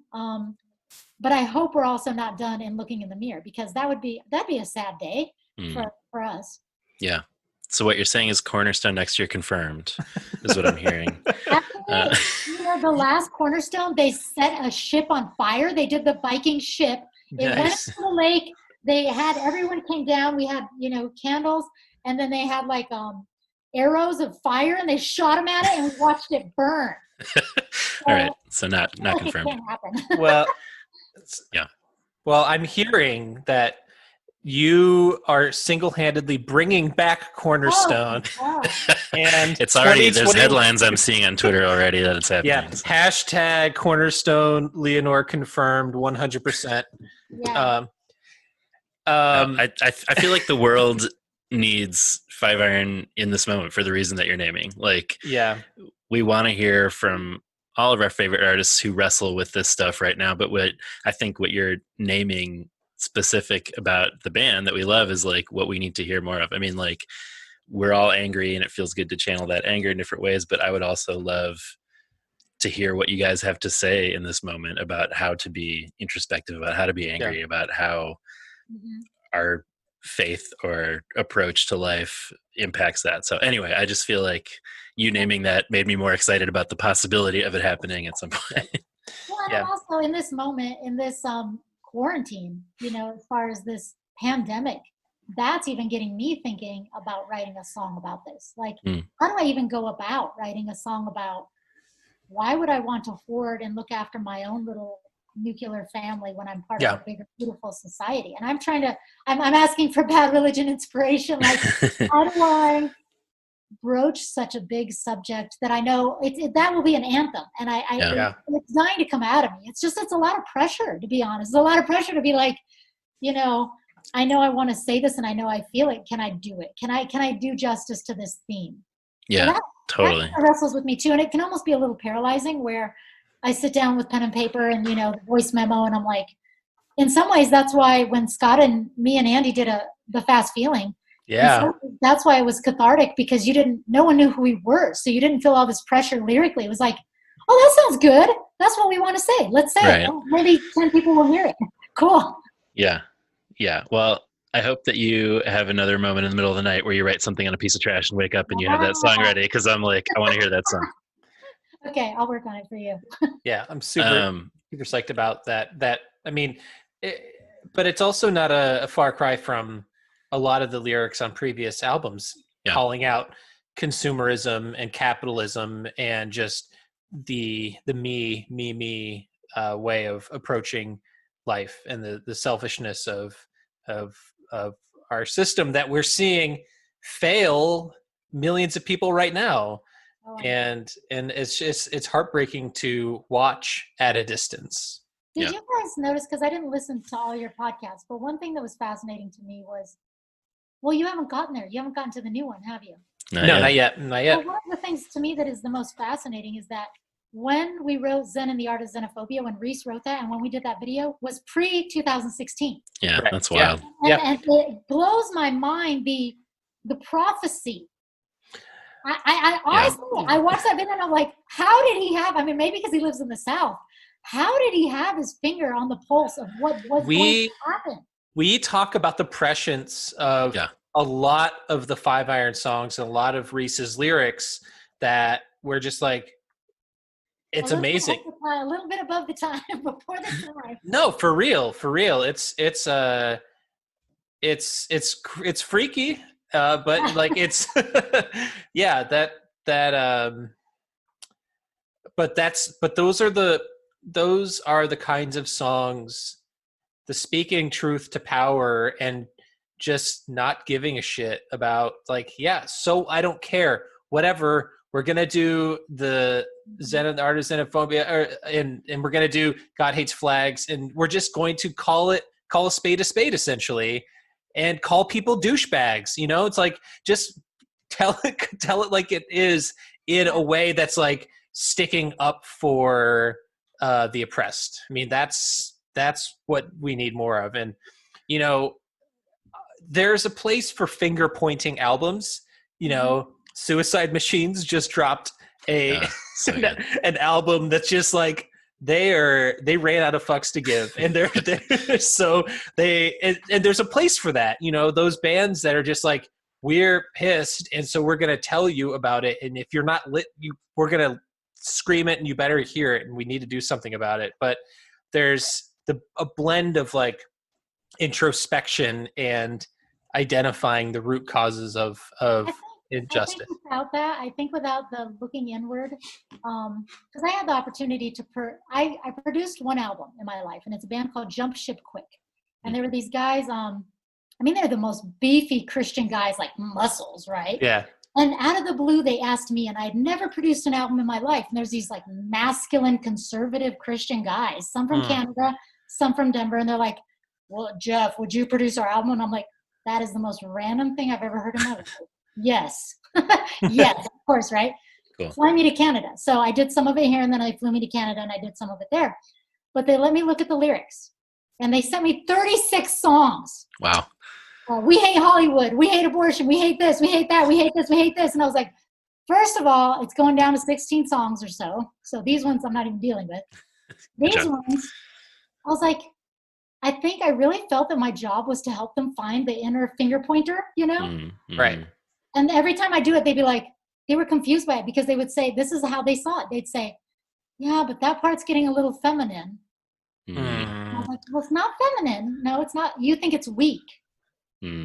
So you're thinking of it as self-aware and weak and apologetic as being feminine. But in the end, I got my way. And they did it. And they even let me write full lyrics on some of the songs. And the album is a good balance now. Like I tell them, I'm proud of that, because you guys did it. You and me together, even though there were hard conversations as Christians, you recognized, and partially from being Five Iron fans and learning that process from the humility of Reese and other people, like, no one's going to listen to this if you sound like jerks. Yeah. Right. Yeah. That's just meathead stuff. That it's a good album. It's got good stuff to say, but your message will be so much more palatable if just do it to the bridge, man. Just say, but I also suck, right? Something. So anyway, maybe I'll send you the link or something, but it's one of those interesting things where in the future, my only fear for Five Iron is that we would lose sight of our own humility and neediness of each other. Yeah. That makes sense. I also briefly want to say, I don't want to have you mention the Fast Feeling and blow by that, because we're big fans of that band too. What's the status there? Anything to report about? No, that was it. That was all. Okay. We really wanted to make an album. I wanted to sing. The way that came about was Scott cannot stop writing good songs. Yeah. He can't. And he has, at any given moment, he has, more good songs.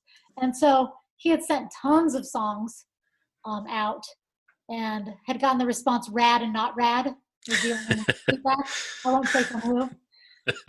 And so we took all the not rads, and I started sending him voice memos, and he's like, you can actually sing okay on these. And I was like, yeah, I know.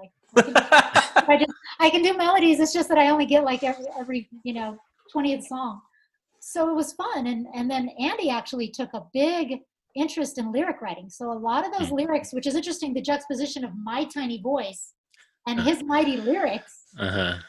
was really interesting. And then you have Matt from 11D7, Matt Langston, and it was just a great fun project. I love it. It's just fun.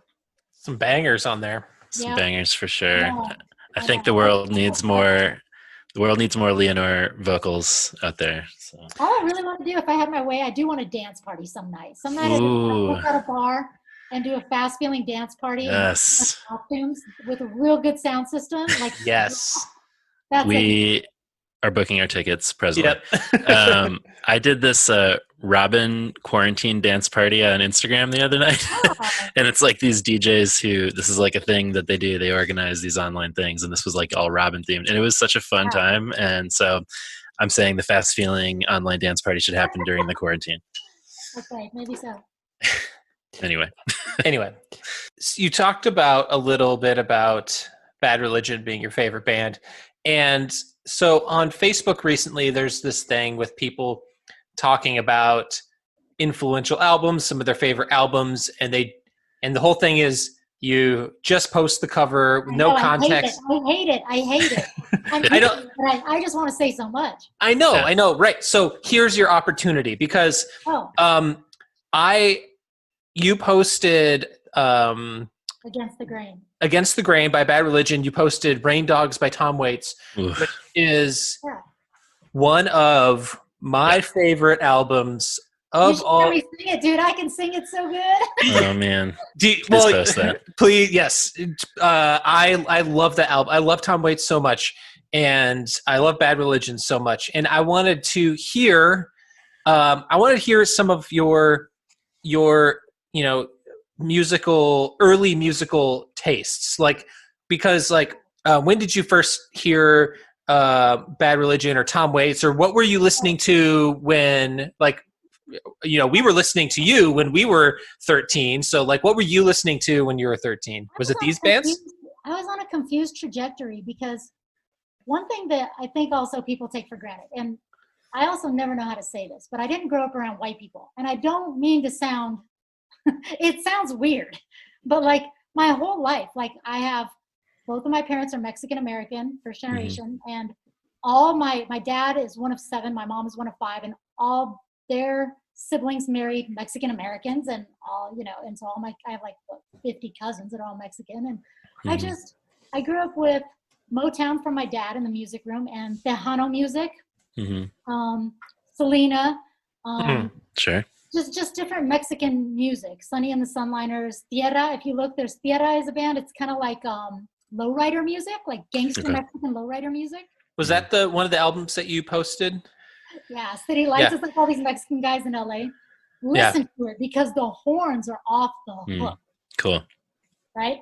So anyway, so I grew up with that stuff. So this is going to sound, again, no Beatles, no Beach Boys. I didn't grow up with that stuff. I didn't grow up with certainly no Christian music. So that's a whole nother can of worms. So no Christian music. And in fact, I was never censored as a child. If I wanted Two Live Crew in 4th grade, I got Two Live Crew in 4th grade. And my mom said, well, you listen to what you listen to because you're a good kid. Totally fair.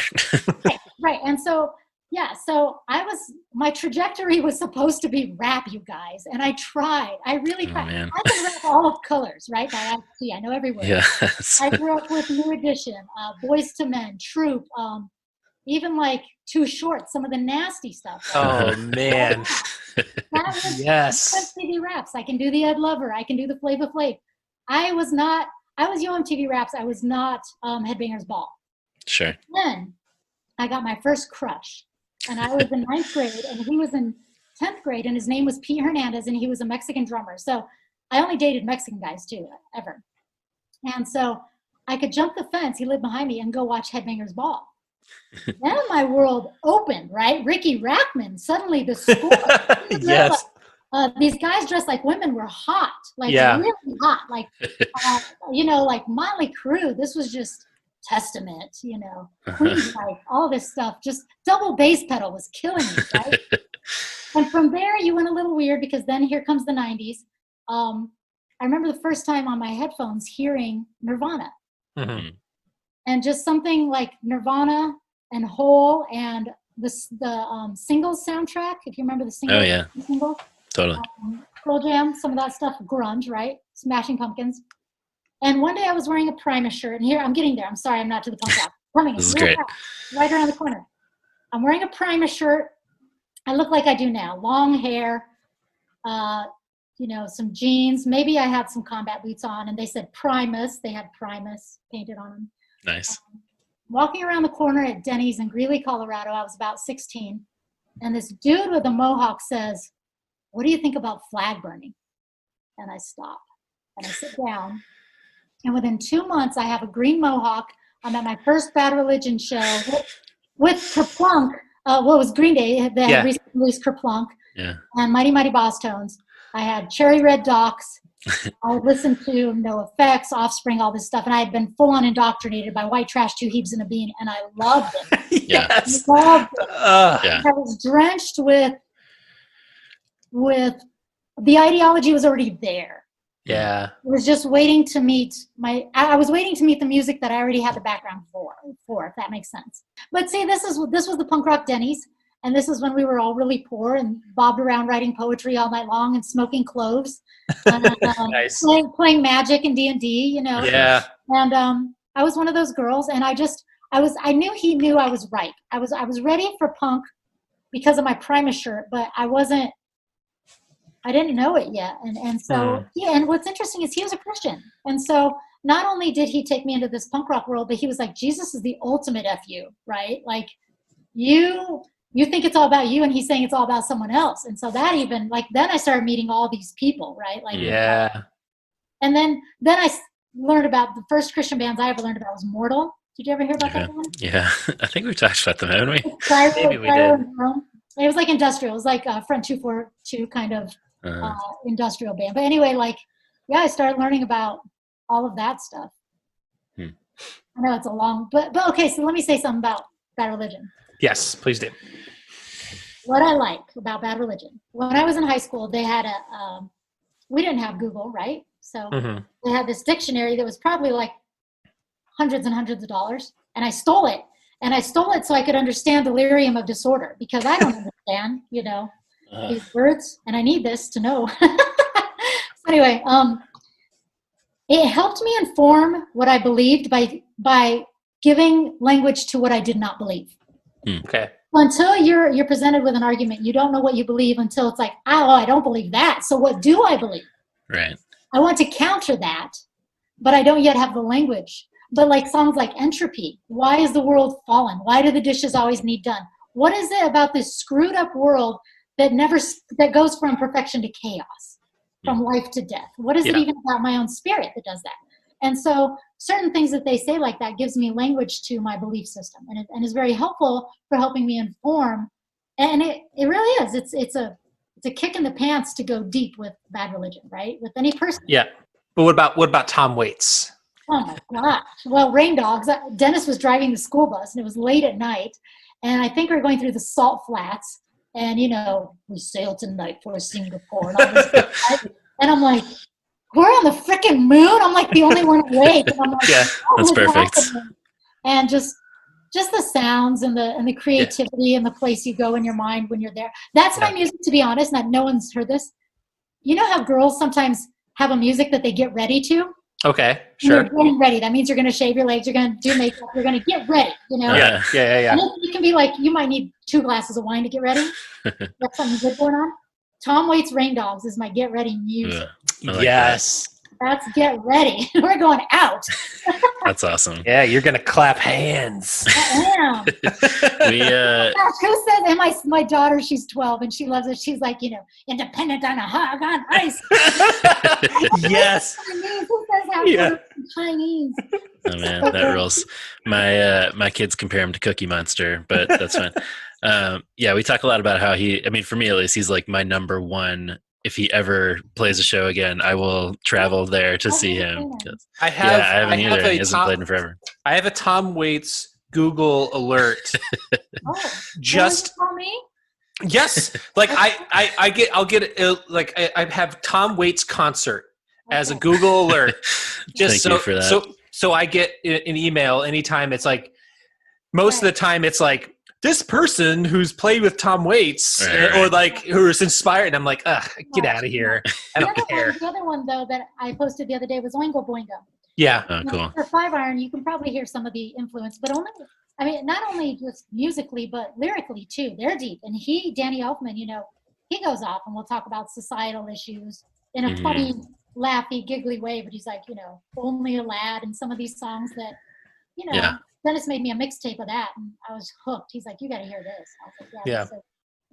We talked about what bands might have influenced the song Giants, and I feel like Oingo Boingo was maybe in the mix there somewhere. But I don't know what influenced everything, but we have some songs that would definitely be like No Effects influence, or we listen to a lot of Weezer. So the song that goes, "Workers Are Going Home." Yeah. So we lived in a school bus for many years, 5-iron. Maybe you knew that. We had bought a school bus for Warped Tour because essentially you needed a tour bus to keep up with the schedule, right? You can't get a hotel all the time. So we had a school bus we were living in, and right when you hit the state line, no matter what direction, the guys get out of the car and they pee from standing in Colorado to the other state. And I just stayed in the car, But then as we're driving, when you can see Denver, we sing "Workers Are Going Home" like with our whole heart, Right. That's awesome. Man. These are the traditions. So good. Talking about influences and bands that were a big deal, I was curious when you did the Pick It Up documentary, which if people haven't seen it yet, get your life together, stop listening, go to Amazon right now, rent it. You've got the time. You've got the time. Like it's so great. I've watched it like 3 times, and I've shared it with some friends who are like, didn't grow up in the ska scene or at all, and they are now legitimately like, after watching it, they're like, okay, let's what was that band? Let's listen. And then we started listening and looking up YouTube videos, and like now some of them are listening to like two-tone stuff, and like not even like third wave stuff, but like going back to the Specials and Madness and that. But I was curious if in the course of doing this documentary, if you had a chance to meet people that were like kind of a big deal to you, or in the ska scene that you hadn't met before the documentary. Not really, because what's weird about me is that I didn't know ska really. Like I'd seen Skink and Pickle when I was 15, and I really liked them. And so I met Mike Park kind of early on, and I thought he was really cool. But I didn't know a lot of ska bands until 5-iron was playing shows. So essentially my first time meeting people was playing with them. Like first time Singer, we opened for them. Cherry Papa Daddies, we opened for them. Pie Tasters, we opened for them. So any of those bands, we were the it band in Denver, because kind of like what the piece that MU330 said was, for them, they were in St. Louis. Right. So no matter what touring band was coming through, they got to open up. So that was 5-iron in Denver. So if it was a big band, Less Than Jake would come through, whoever, it was just like, get an opener, that was us. So that's how I met all those people. But the funny thing was, when I got asked to be a producer, I didn't know what producer means. I have no idea. But I say, you're kind of getting the theme of me as I say yes to things, and then I figure out what I said yes to. Yeah. Kind of always the case.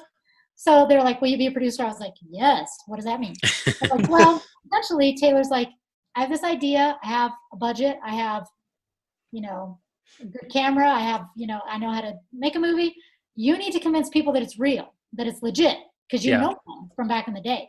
So the weird part was going back to the beach and seeing people that I hadn't seen in like 20 years. Yeah. And them going, Jeff, and me going, Dave. And I'm like, oh, that's you. It's been a while. You have gray hair.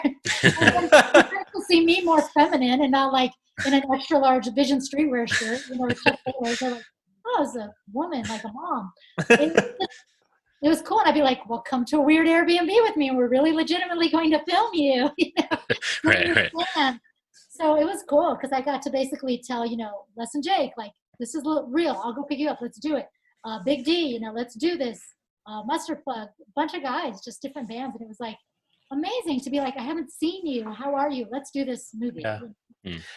Were there, I seem to, correct me if I'm wrong, but were there some bands that were like, No, we're not going to be a part of it until they saw the roster of other people that were already on board.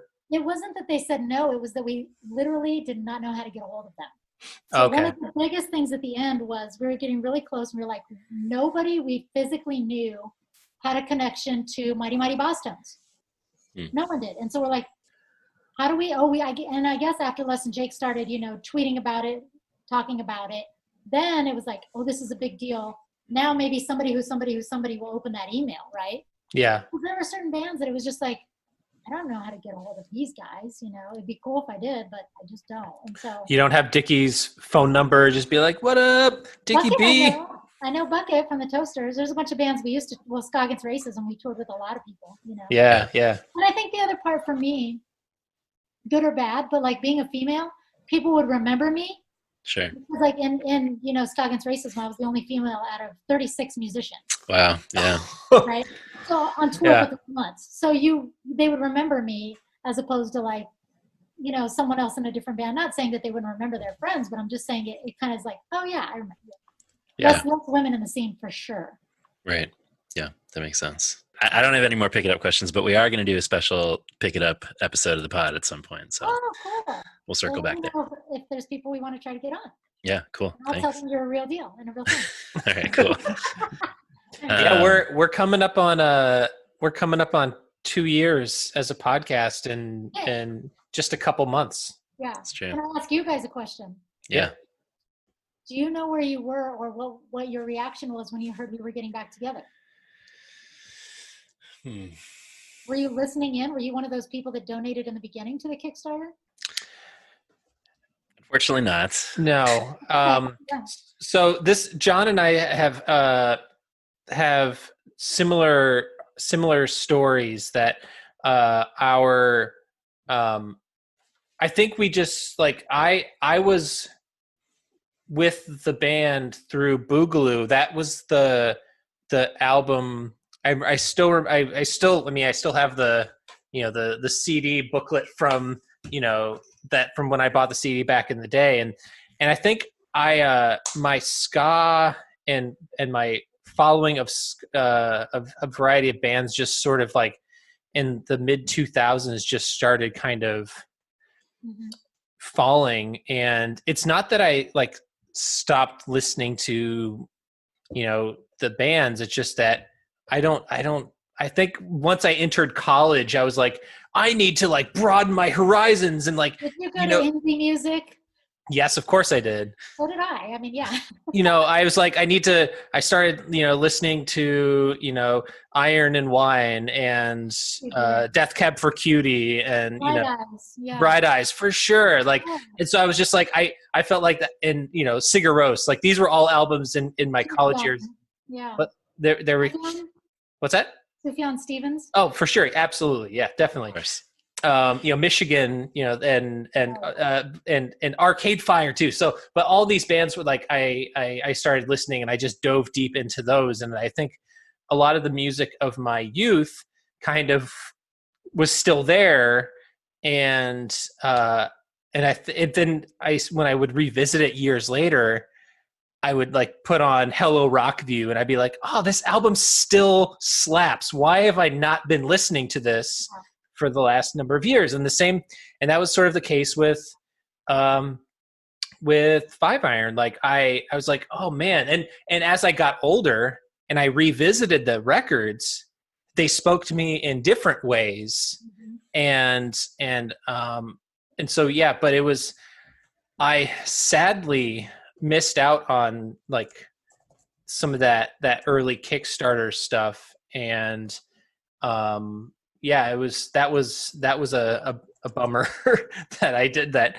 But I can't wait to cover that record because I love it. I mean, like as far as like, I think a lot of your records sound great, but this record sounds great. It sounds like it just the beginning, the opening swell of like the guitars and just sort of like the reverby sort of like you're just like it's ethereal. It's beautiful. I love it. But we're not talking that album right now. We'll get there. Save it. Yeah. Yes, I'll save my hot takes. But Yeah, I mean, I had a similar experience, I think, for, so I was with Five Iron through the end, went to the last show and everything. And then when you guys reunited, I remember being really excited about Scott joining the band again. And then I did see you on that first tour. I saw you at the Riviera in Chicago, which I guess that was like 2012, but it was so exciting to see you guys in a big theater. That's probably my favorite venue in Chicago. It sounded great. You guys sounded great. And then I saw you again when you came to, I think it was like Reggie's, which is like the smaller. Oh, yeah. Yeah. So I've definitely been like a part of it the whole time, but really a couple of years ago when Andrew had the idea to go through MXPX albums was like a whole re-entry deep into the scene for both of us, I think. Yeah. So even though I was paying attention, like I wasn't paying attention close enough to seeing like Kickstarter things, and now we're like very in that world. So it's really been cool to like go back and be reinvested in a scene that like shaped us a lot in a lot of ways again. So yeah, we've sort of going through this have done a lot of critique of the scene, but also sort of, and I think maybe it was Saki that mentioned that like there is no scene anymore. There's no. Oh, good. No, but I'm not talking about the I'm talking about like Five Iron scene. I'm talking about like the Christian music, like subculture, like the '90s, alternative, sort of like Christian bookstore, like everybody was like connected to it. It just doesn't exist in the same way that it used to back in the day. And it's weird to kind of look back and have these kind of like mixed feelings about like some of these artists and bands that we listen to, some maybe more problematic now than we remember. But like, I've really have enjoyed investing hundreds and hundreds of hours going through these albums and talking about the lyrics and this season especially talking about Five Iron has breathed life into me in a different way than previous seasons. The previous season, not to disparage our first season, but like there's a lot to chew on with Five Iron lyrics. Yeah, and I think that's kind of where there's a lot of there, and the authenticity and the wrestling and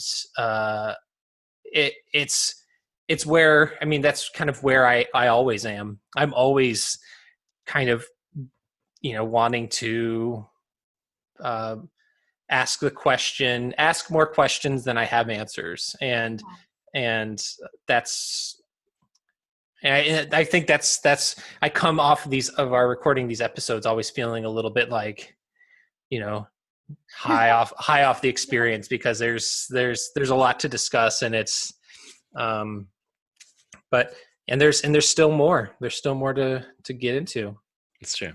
Yeah, and I think that just talking about MXPX, like we didn't mention them much, but back in the day we didn't know them. Like I kind of knew them as people a little bit, but not really. Like we never, basically at festivals, they'd be in their world, we'd be in ours. We weren't friends. We weren't bands that were friends. Right. So getting to know them has been amazing, has been really cool and really special and really fun. And getting to put horns on their old songs, like, this is going to sound weird, but like I knew those songs because those are the ones where you're talking about like the background of our youth, right? Like, right. Whether or not I want to say I knew punk rock show, I knew punk rock show. I knew every single word, right? Sure. Or just, we didn't put our horns on that song, but like Bremerton, and put our horns on I'm Okay, You're Okay. And to have that now, when I listen to our horns with that, I feel so proud and so touched that we're part of it. I'm like, this is so good. It's beautiful. I love it. It's so cool. How did you get into, it seems like anytime there's it just seems like you guys have been doing shows together. How did that initially start? I don't know. I don't know. I do. Well, I don't know. I guess I don't know. What I do know is that eventually we hired their booking guy, Tom Chichilla, which is Over Easy. We hired him to be our booking guy because it was hard. It's hard to find a scene. And we basically said, look, we don't want to play churches. We're not set up for that. We don't want to play big arenas. We're not set up for that. But get us in a really legit, gorgeous bar where a person could have a few beers and bring their kids, all ages. Yeah. And, you know, bring their dad to sit in the balcony. This is perfect. Like, that's the same kind of person who wants to go to that show is the same kind of person that wants to see MXPX and 5 Iron, have a great night, not get out of control, relive some memories. And it was a really good, and honestly, they're no drama. Like they're working with MXPX guys.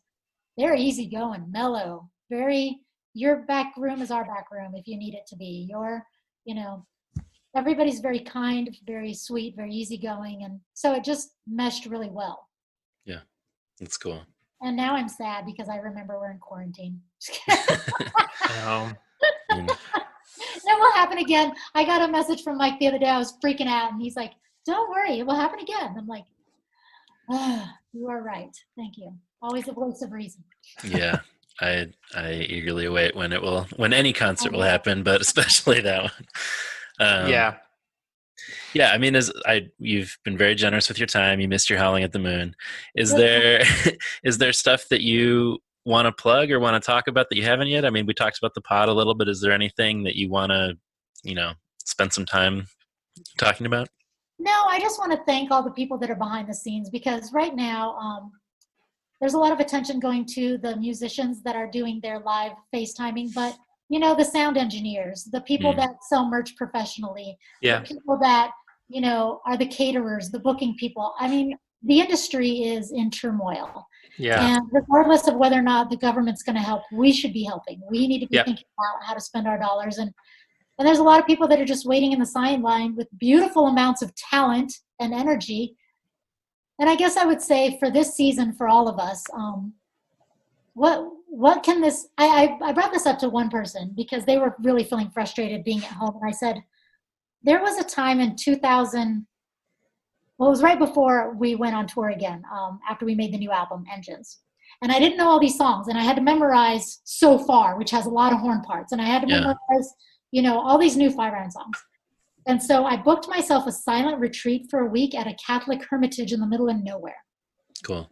And I went away on a silent retreat with books, vegetarian food, wood for a fire, in this tiny little cabin, and my saxophone, and no internet connection, anything like that. And I went away, and I spiritually went away, and I physically went away, and I dove into my music, and I dove into memorizing the songs, and I ate when I wanted to eat, and I slept when I wanted to sleep, and I talked to the stars, and me and God communed, and it was amazing. And I think that if we could wrap our brain around the season somewhat differently, we would recognize that we've been giving an amazing gift. If it looked like a gift, I paid to get away and have that space and time. Right. What could it look like to recognize that, and not for everybody, I'm not saying that we're not all screwed financially, because we all are, but regardless, what could it look like for our souls to just step away from the day-to-day and just be like, this is kind of a gift. Yeah. So that's what I want to end with. I love it. Thank you. Yeah. Shout out to a small print shop. And, we earlier in the show, we talked about supporting local artists and needing to make sure that these people that really depend on this income to try and seek out and support those people in the ways that you can. Yeah. Smallprintshop.com. Yeah, it's my shop. It's my husband's shop. Woohoo! Woo! Yeah, check it out. It's really cool. All right, you guys take care. It's been awesome to talk with you. And thank you, Leanor. I look forward to someday when I have even more time listening to all of these hundreds of hours in the MXPX and 5 Iron Friends catalog. Oh, please don't. Please, no pressure. Please don't. All right. All right. Take care. Thank you, Leanor. Bye. Bye.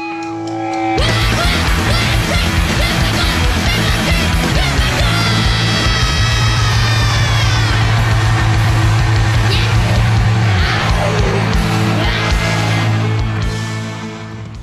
right. Well, thank you very much to Leanor Ortega Till. That was a great conversation. She's the best.